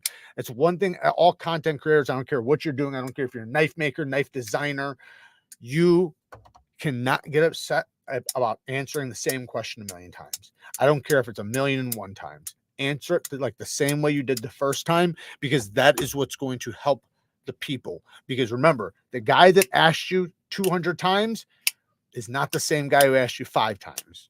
So, and I mean, the 200th time you've had that question, right? It's not the same guy. So don't treat that guy as if it's like he should know, because you feel like, I've done 1,000 videos on this, man. Why haven't you seen my video? That's a stupid way to think. Of course it is. If they seen your video, they wouldn't be fucking asking you. You can tell them, I have a video on this, but you could also take that opportunity to explain it to them so that they understand. And then they're also more likely to go and watch the video too. Modding the new Cold Steel Mayhem. It can front flip now. No shit. And adding spider hole among the other things. Damn, Barry. That's awesome. Fuck yeah. There are some wait, modding. Are there any available anymore? Or are they all sold out? I think they sold. Didn't they sell out? Wii Elementary versus Wii Elementum. Is one better than the other? I would say the Wii Elementum is a flat grind, so it's not a hollow. So that's a downstrike on the Wii. The titanium frame lock's a good part, but I would say the best one is just the large version, like this, but with the micarta handles and the hollow grind. That's the best version, in my opinion. The gravity one. Granted, it doesn't have a flip. If you want a small knife, then yeah, get the Civivi one like this. But yeah, I think the Civivi's, not that the Wii's worse or one's better, because they're basically the same, but this one is a flat grind, not a hollow, which I'd prefer the hollow. And it is a titanium frame lock, but you can get titanium scales for the Civivi one. Hey, Sean, 10 bones. Thank you, brother. If I ever sold knives, I'd sell them as used as is. I mean, yeah. I mean, most people do. I think if they sell a used knife, they sell as is, but they're still going to say, you know, like if it's brand new, like say if they took it and all they did was flip it a few times, you know, and kept it in a box. I have so many knives that I've done that with because I have so many knives. So I have so many knives I've never, ever even cut a fucking piece of paper with. And eventually I'm going to sell them. And they're, to me, they're new in box. But if there's a fault, if there's something wrong, I'll just call it out, you know, like if there's play or something like that. But as I do have a couple, I have a couple that literally have like up and down play, right? But the brand fucking new, you know, so I would call that out. They're still doing work. You see them all over the place on Instagram. Yeah, they're doing work. They're still modding knives. They even have some of their stuff on Urban EDC. They got some Techno 2s that are modded on there. They're probably just swamped with work. What bothered me about Brian is he trashed Alex on Instagram after they had the video discussion. At some point, you just have to let go. I didn't see that. I did not see that. I did see the thing between those two talking. And I, you know, it was cool that, you know, the conversation happened. And, you know, it was good that Alex said that he was wrong or whatever happened, you know. But yeah, I don't know about what you're talking about. I didn't see that, so I can't really speak on it. I took off the peak on the Swedge, and it carries much better inside waistband carry. It's a huge, but it is actually useful and fidgety. I have 2 finger front choils are for choking up. Huh. Interesting.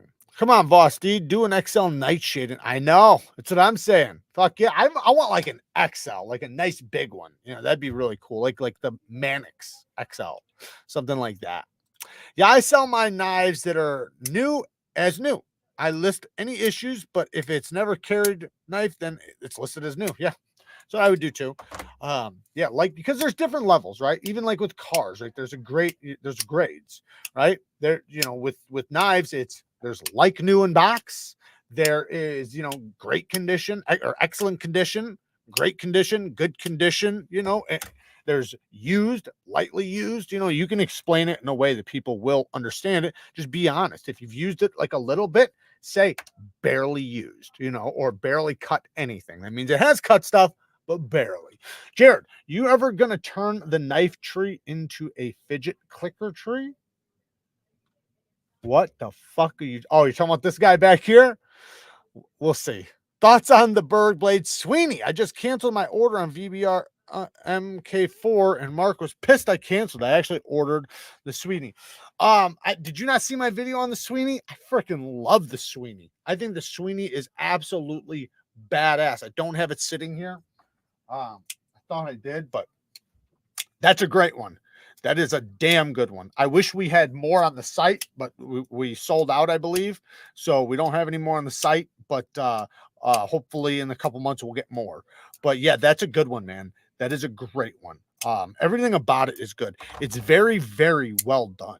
You know, there's just like they do a great job with their designs, but Riyadh did a really good job executing it. And fucking Riyadh, man. Riyadh is the shit. They really do a really good job, man. It's undeniable, man. If you do your job as the designer, they can damn sure execute it. You have to do your job though, you know. And damn it, they did a good job on that damn Sweeney. Holy shit. Lacey, I do think the cutting board reviews is based as fuck though.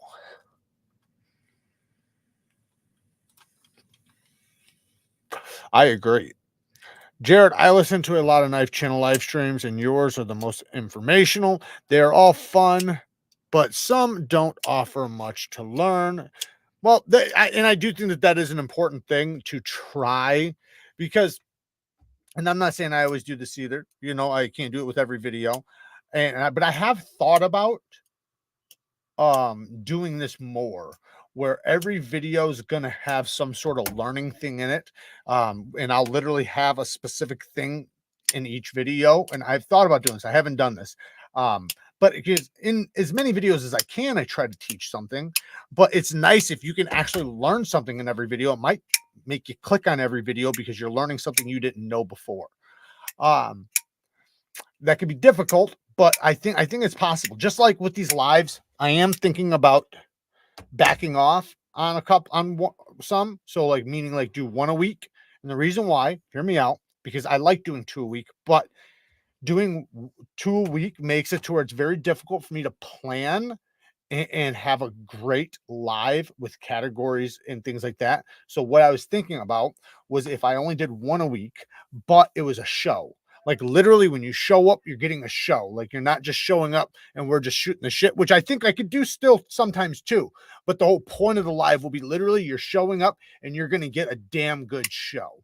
You know, maybe I could have shit pre-recorded. I could have interviews. I could have multiple different people, you know, say in like 20 minutes, have like 3 different people on and talk to them, you know, ask, you know, some of the juicy questions and stuff like that. But we'll see, you know, that is something I have been thinking about for a while now, because I do notice that by the time I get to the lives, man, it is so difficult for me to plan because I've already spent all day every day. Like guys, you guys gotta understand, man, I don't stop working. I literally wake up from the second I open my eyes. You know, I'm focusing on emails and things like that all the way till I close my eyes. Like I'm literally working the entire time. I never stop. So, you know, the only breaks I get is like when I go to the family events, like on Thanksgiving, that'll be a break. But other than that, I don't. So it's difficult to add more things in, you know. So what I need to do is I need to cut some stuff out so that I can make certain things better, which I'm gonna do. Thank you, Barry. Needs is one of the better channels because he has the passion for the product and the community. Thank you, man. And that's an important part though, man. You should definitely, that's one thing I tell people too, you know, like I don't care what you're going to get into, whatever you're going to get into. If you're going to want to make it your business, you better fucking love it, man. You better love it. And I mean, like, love it to death. Love it to the point to where you're happy to do it, even when you are the most stressed, the most everything, because that's what happens, right? But if you can do that, if you can find that thing, I only have a handful of things that I'm like that with, right? There's a handful of things on this planet that I love so much that it doesn't matter. I could do it forever. So finding that though is the thing, because everybody, it's okay doing anything you like to do when you're happy to do it. It's another thing being happy to do it when you know, when you're going through issues and, you know, stress and everything else. I like that idea about once a week. Don't want to burn yourself out. Make sure you make it enjoyable for yourself. I agree, Johnny. 100%. Do you think knife modding knives like Arius, Anthem, Python hurts the resale value? Yes, absolutely it does. However, if you find, so this is the thing with anything you modify, this goes for watches, cars, anything, you have the possibility of raising the value as long as you find the buyer. That's the thing. Is there a market? Is there many people in the market to buy whatever you do? Right? Like just because you wrote "fuck you" across the knife doesn't mean anybody's going to want it, right? But if you did something so nice to it that it's very appealing and mass pleasing and mass appealing, then you're probably going to be able to sell it for a profit, for a better profit. However, if it's something that people want the plain Jane version of, you know, like watches and things like that, they're always going to go for more than if you fucked with it. But like I said, as long as you find the buyer, then yeah, you can. And then there's certain knives that it's like, it's so easy to get a production version of it. So buying modified versions are nice. You know, like say a Spyderco, right? You can sell a PM2 for a little bit more money if you put a bunch of money into it. Maybe not as much as you put into it, but like, you know, certain knives, if they've been modified to like, you know, to a high level, then yeah, you could ask for more money because you can see the difference, even because they're readily available. So anybody can go get the plain version, go buy the plain version if that's what you want. But if you want a badass one, you can get this one. So yeah, there's a market for it. Hard work pays off, brother. I can see you becoming very successful. Best of luck to y'all in all that you do. Thank you, Brian. I greatly appreciate that. And yeah, for sure. If you're not passionate about knives, please don't start a channel. It will show. Yes, it will. Civivi Vision FG or the Wii Vision R? What's the difference and what one's better? The FG is better by far. The Civivi version's better because the Civivi version fixed everything that the Wii version did wrong. Like one thing, the back lock, the lock, it protrudes out farther. It has texturing on it. That's one thing. Another thing, the clip is better. So the clip is in a position that's better for you to take in and out of your pocket. What else? The thumb studs. The thumb studs are better than the whole deployment because they have such a light detent because of the type of locking system it is that the thumb studs actually feel like it's a lot snappier. You have a much more satisfying action with the FG than you do with the premium version. Hands down, the Civivi is better than the Wii version. They should think about doing a Wii version of it. Just do meth to keep the energy up in the videos and do 2 a day. Have you tried the knife with the worst name ever? The Commander? I think I have actually. I think I have that on in my catalog somewhere. Barry, that might be the best advice anyone has ever given. I agree. You kill the resale value even when putting a professional edge on a knife. If you want to maintain value, keep it stock. Yes.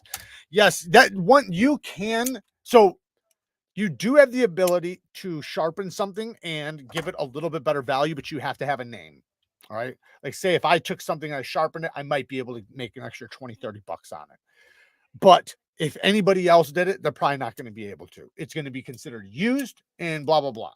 Now, if you're really good, right, and you can ensure that it is a high quality fucking edge, then at least you might be able to get what it was worth from the start, but you also have a chance that you're going to take a loss.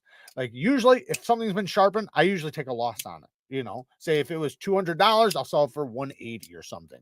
Now there is a chance that I might say the edge was absolute shit. I made it way better. I'm not taking a loss on this. You know, I put a lot of work into sharpening it and I put a very professional edge on it. So this is the cost, take it or leave it. But then it's up to you guys to take it or leave it. But he hasn't checked out the knife with the best name ever, the Wee Knives Horse Crippler. I have not seen that one. I have not seen that one. I'd like to tell you I have, but I have not. Please do not do meth. Your dentist will thank you for not doing meth. Every time you go into the dentist, it's like, thank you, sir, for not doing meth. We have so many fucking meth heads come in here, and you are my easiest patient. Or write a book, Jared, about your life called The Felon Behind the Blade. That would be an interesting book. Thing is, though, man, it's like, I know you can always say, like, what's the word for it? When you're telling like a true story, but you're sensationalizing things or something like that, because there's things that, like, you know, if I did do that, which not that I'm gonna, but if I did do that, there's things I can't talk about. You know, I can never fucking talk about. Like, I would only ever talk about with like specific people, right? And those people know who they are, but I would never talk about them like out loud, especially in a book now, unless if it was like, you know, just a story, you know. Just got a Null Knives Gengar Grace. I don't even know how to pronounce it. Exclusive. It's definitely a show piece, but feels very premium. It actually feels more premium than my Raiden or my Voodoo. Really? Well, I fucking love the Raiden and the Voodoo. I think he did a really good job on those. The Voodoo, man, is badass. That's the one I got. It is really dope. Sell premium knife kits and let the owner customize it so they get what they want at a lower price, and it's fucked. It's the owner's fault. Universal dimensions to mod easy with aftermarket. Not a bad idea. Not a bad idea. But that is the thing. That's why we have companies that kind of do that. You know, you can buy, you know, original goat. You can buy scales, you know, and change your knife all you want. There is a lot of that. Carrying of the day, Cold Steel Airlight and Voyager XL. This is the way. Dental aesthetics will just kill you if you are a meth. All right, what time is it? Oh shit, dude, I can't believe it's so late. We gotta get to story time. I am such a dickhead. So first off, I do want to mention this fragrance really quick. So Two Bones Jones sent me this fragrance, and the thing is that this is so nostalgic to me because this is the fragrance that technically got me into fragrances when I was a kid. Even before I ever tried Nautica Voyage or anything like that, it was Tommy Hilfiger, the classic Tommy. And the thing is that everybody had this fragrance. In the 90s, it was like it got every guy into fragrances. Like if you were a guy in the 90s, this was the fragrance you had. 90s, early 2000s. And with any fragrance that's been around that long, there's going to be some subtle changes, but it's pretty close to the way it was when it was original. And it is a fucking amazing scent. I haven't smelt it in years, but coming back to it, oh my goodness, is it a good scent. It has a tiny hint of mint, but it's not a minty fragrance. It literally adds that little of mint in there that just makes it work really good. You don't think mint when you smell it, but it is a green scent. So it has a tiny hint of mint. It's a green scent, and then it goes right to like super fresh. Problem with it. There's a problem with it. I did link it down in the description because you can get it super cheap, super cheap, like 20 bucks for a full bottle. And I do recommend it. Here's the problem though. It doesn't last long. 3 hours, 3-4 hours max.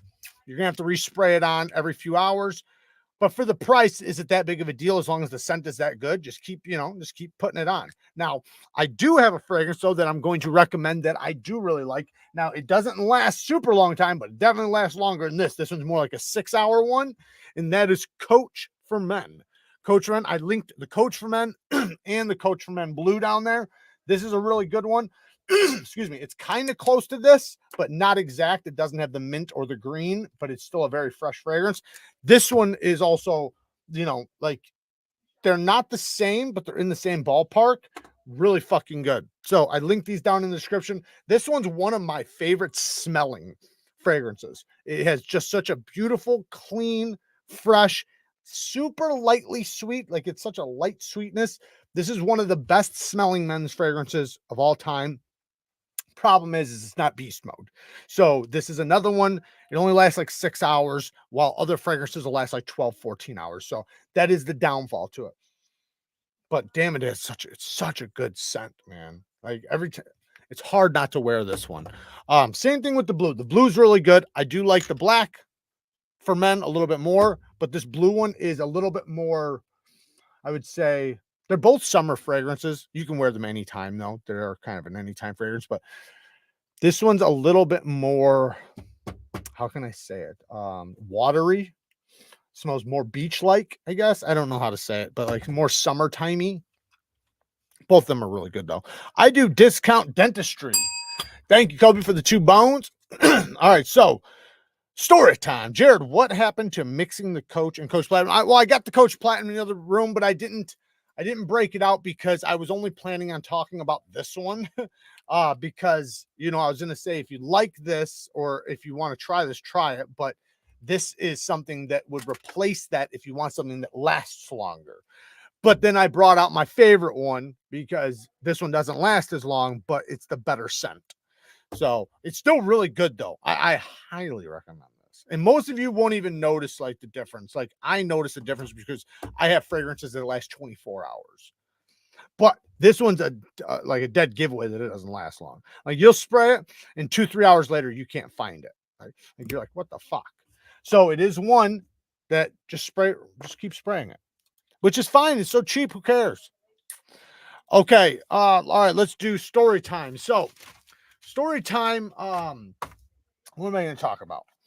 So kind of want to talk about family a little bit. I have a couple little short stories. Let's do a couple short stories, but I kind of want to talk about my family just a little bit. And I'm not going to say any names or anything like that, but I have a huge family. I've told you guys that many times. And like my cousins, my family are like the best family you could ever have, like ever. Like they have your back through anything and everything. Even if like we grew up our entire lives, scrapping and fighting and working and just doing everything together.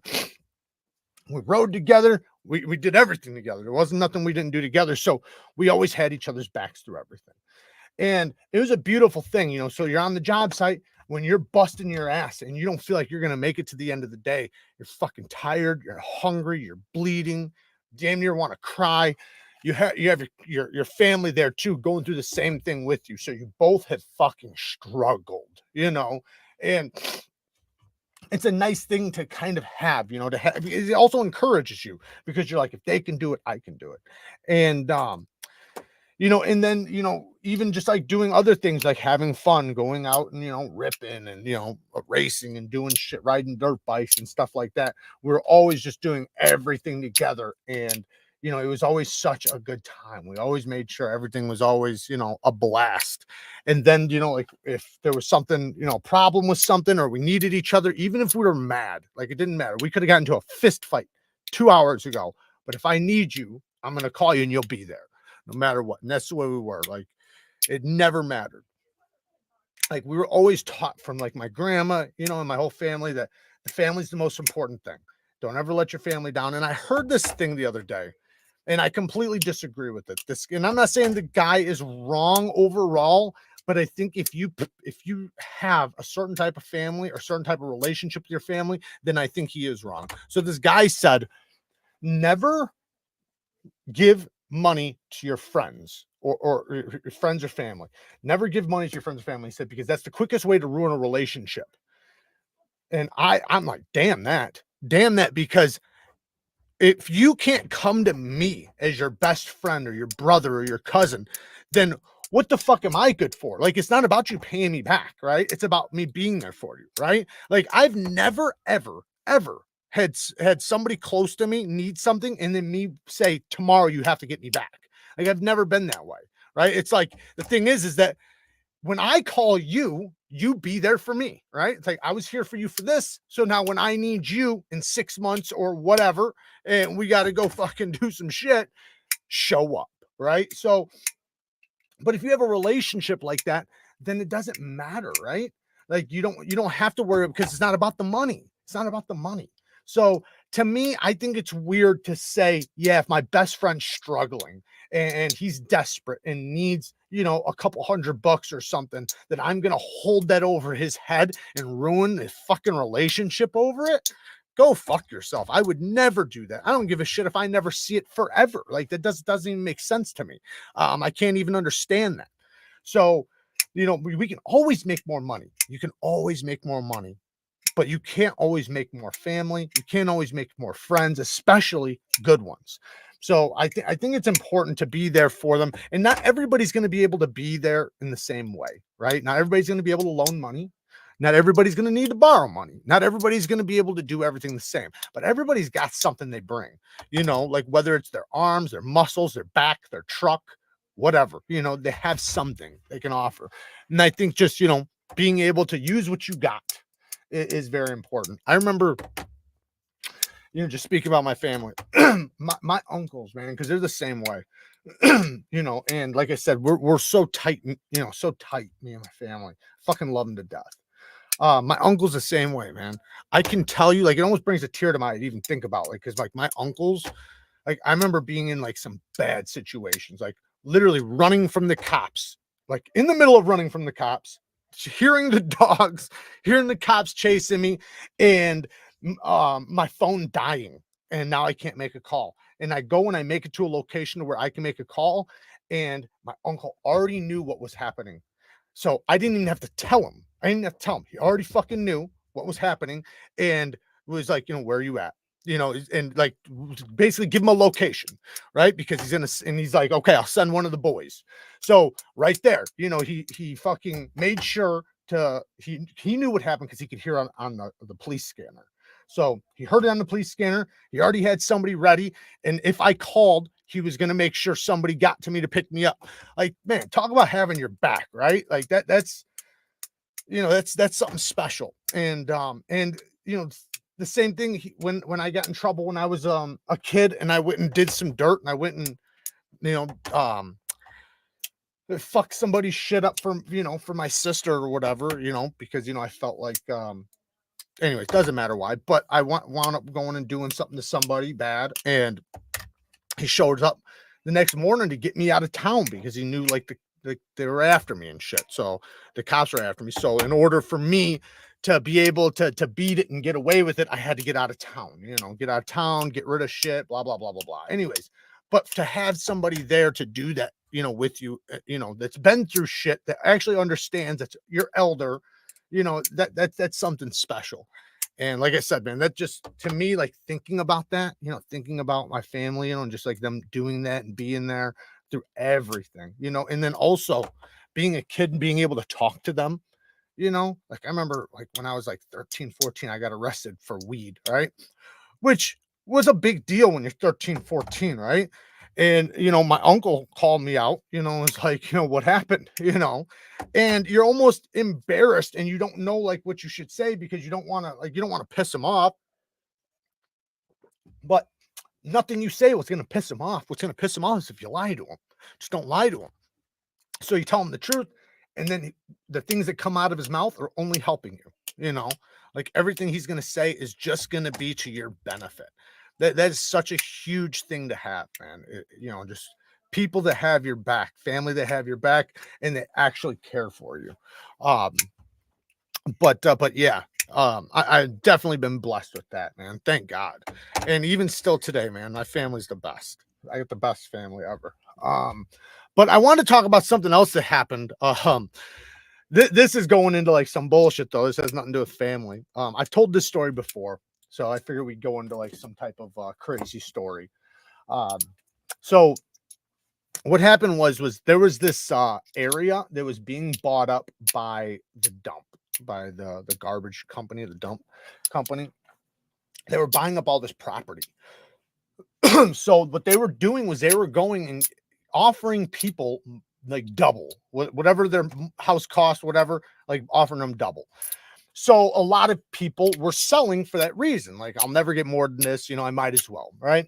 Some people were saying no, some people were saying yes, and the dump just kind of looked at it like eventually they're going to sell it to us, so because they were looking at the 20-year plan, not the 1 or 2 year plan. They were looking at the long haul. So they're starting now, and they bought like a whole like row of houses down this specific place. And the people that lived there had so much time before they had to leave.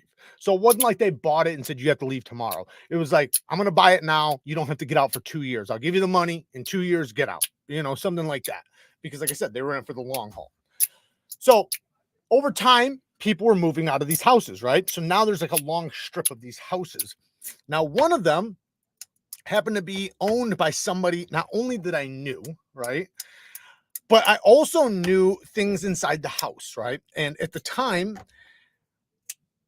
scrap was up like sky high, like crazy high. And if you guys don't know, like junkers, like scrappers, people that literally go out and recycle and stuff, at certain times, like when it's really up high, man, you can make a killing scrapping. Like it's crazy. Like some of these guys rolling around trucks, just literally picking up aluminum, copper, brass, just scrap. They're making a lot of money every day. Some of them, not all of them. You have to have the ability to carry it. So you have to have like a truck, things like that, and then have a lot of people. Like if you know a lot of people, a lot of junkyards, a lot of this, a lot of that, you have the ability. And, you can put ads out and things like that for people that just have stuff they want to throw out. You'll come by and grab it for free. But anyways, so I knew that this place, because I had been in it before, had like a massive amount of fucking copper. So my plan was to go in there and get it. Now, before that, though, my old man was telling me stories. He's like, listen, he's like, I know that motherfucker, like the person that had lived there before, stuffed money in the walls and fucking lost it, doesn't know where it's at. He's basically telling me, like, if you look in the right places, you possibly could find some fucking money in the walls. And I kind of just thought it was like bullshit, I was like, yeah, whatever, right? But then when it came time for me to go do this thing, right, nobody's living there, it's going to get knocked down. So this isn't like something like I'm doing it to the person. This is literally going to be knocked down. So I break into the house and I start cutting out the copper, right? And I'm talking about there's so much that I can't even get it in one load. And it's a lot. So what I had to do was I got it in the first load. I got as much as I could. And then I actually came back for a second load. Now, because like I said, nobody lives there. Nobody's going to be there. So nobody's even going to know. I just come at night.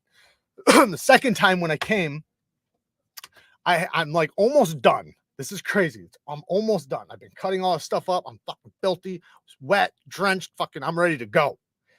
Got this massive pile of fucking copper ready to get out of there. I don't know, probably like $1,000 worth, right? And I had already gotten like, I don't know, like near $1,000 worth probably. Anyway, so I'm in one of these rooms. I was actually specifically the bathroom, and I was pulling like like literally like the last piece out, and fucking a stack of money hits me on top of the head and falls on the ground and just money everywhere. And I'm like, cha-ching, you know, because at the time I'm obviously struggling enough to go and break in and rob fucking copper. So for a stack of money, all like just, you know, stack of money hit me in the head. And I remember thinking right then, like it instantly hit me, my dad wasn't bullshitting. Like he was telling the truth. And and he had talked about it a few times. So it wasn't like he just said it one time. He had said it a few times to me because he kind of was like trying to, you know, talk me into going and doing it, you know. So he wanted to make sure that I kind of understood like the, you know, the potential, the possibilities.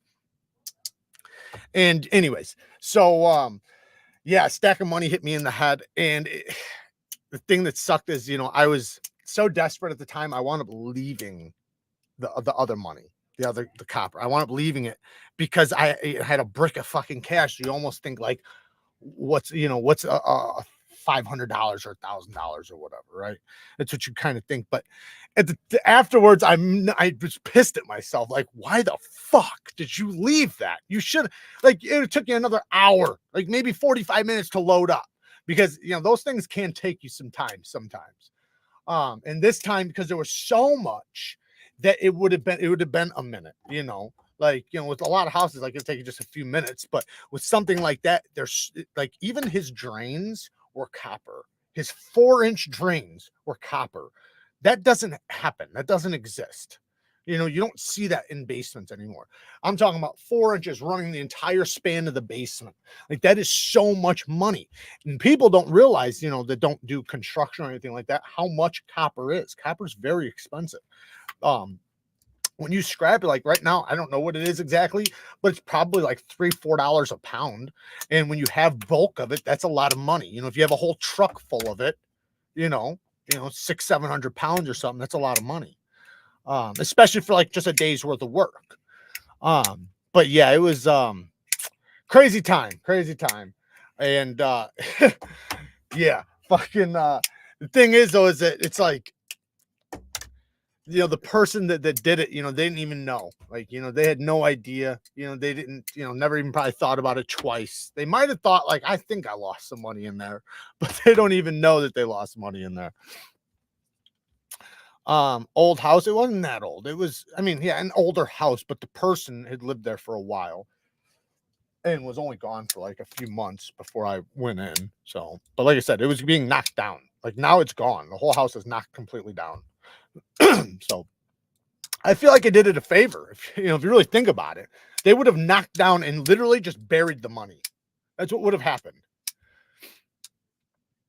So, you know, hey, I wound up working out. Can you lend me 10K, please? Like, I got 10K.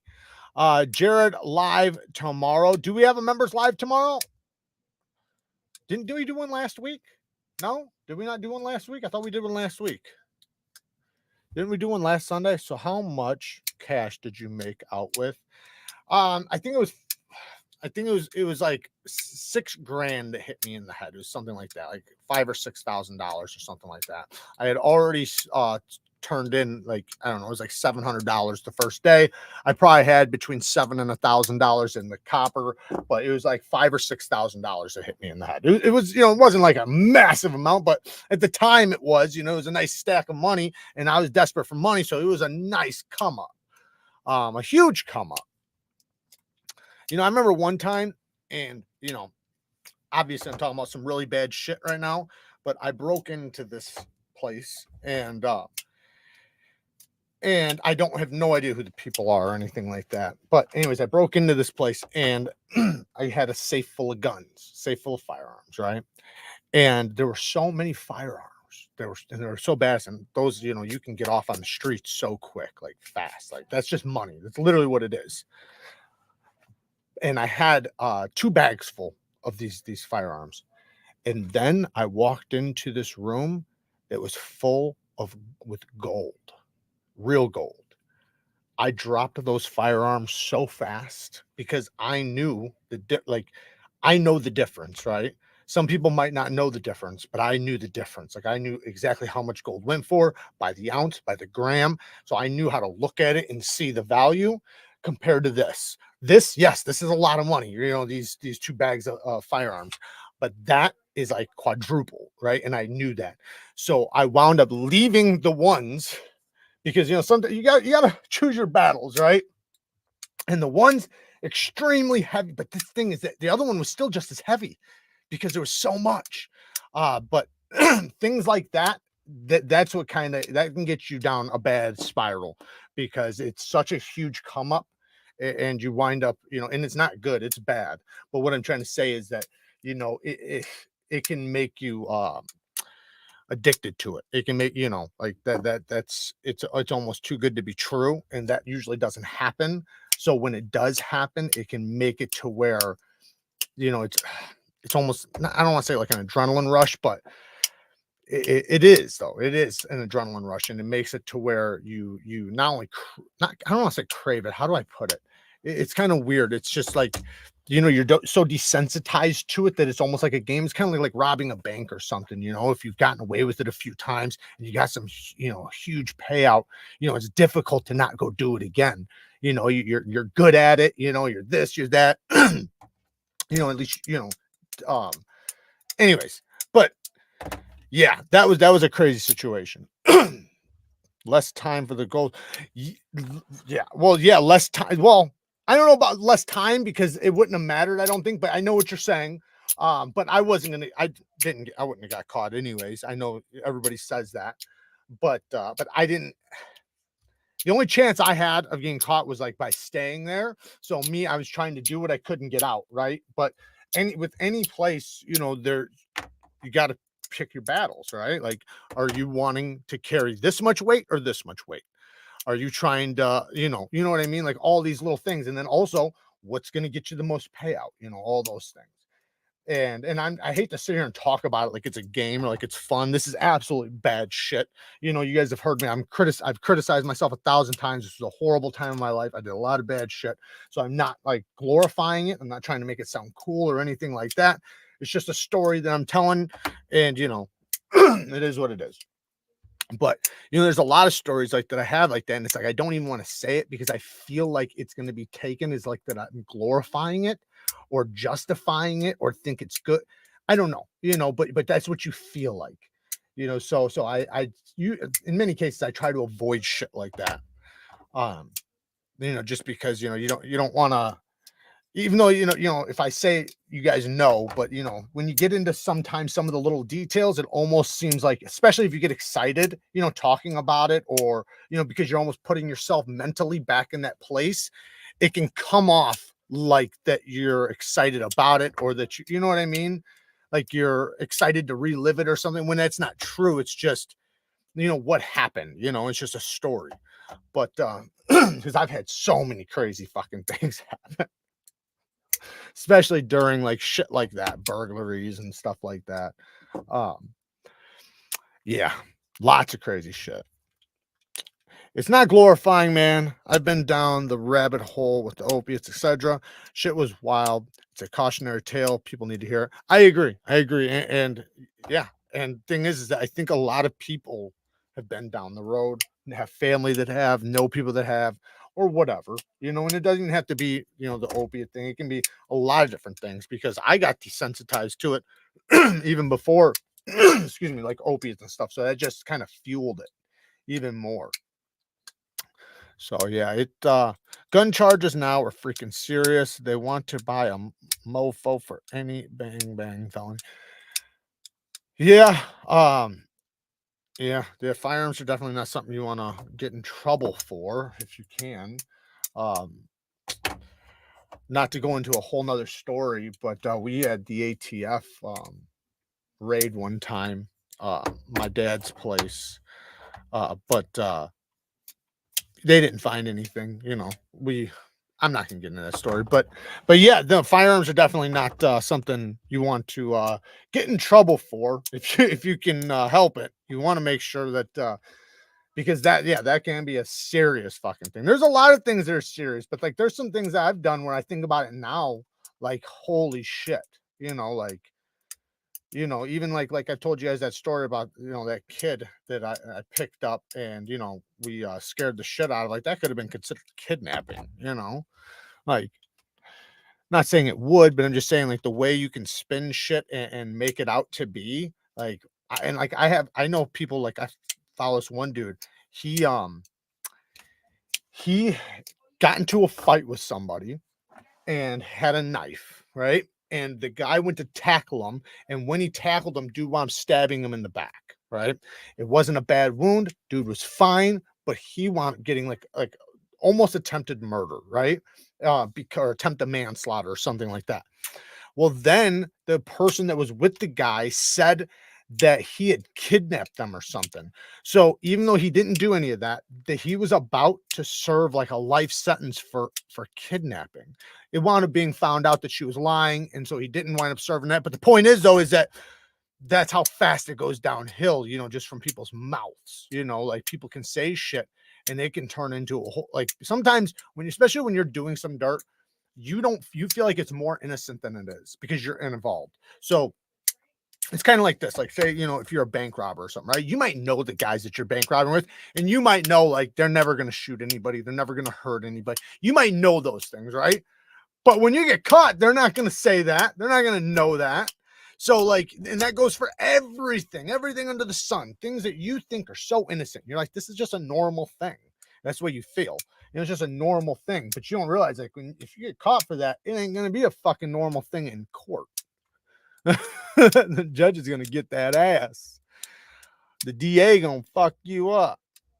But I have a cousin, typically Russian gangster type, that is spending 25 years right now. He's been in for 6 for shooting a dog and kidnapping his ex-girlfriend and daughter and driving them to I'm guessing Georgia.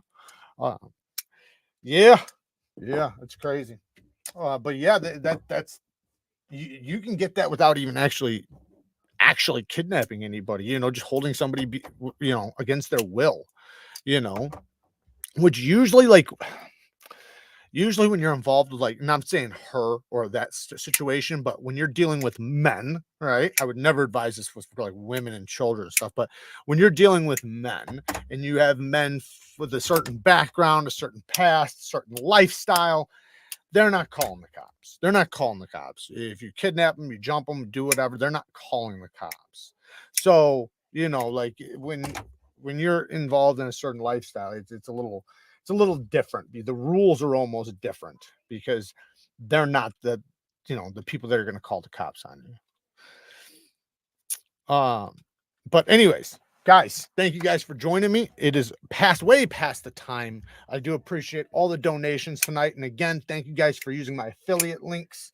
Like I said, I am probably going to figure out a way to only do one of these a week in order to build a really good one once a week. Not sure exactly when we're going to start that. Do we have a members live tomorrow? Do any of you guys know? Did we do one last week? I can't remember.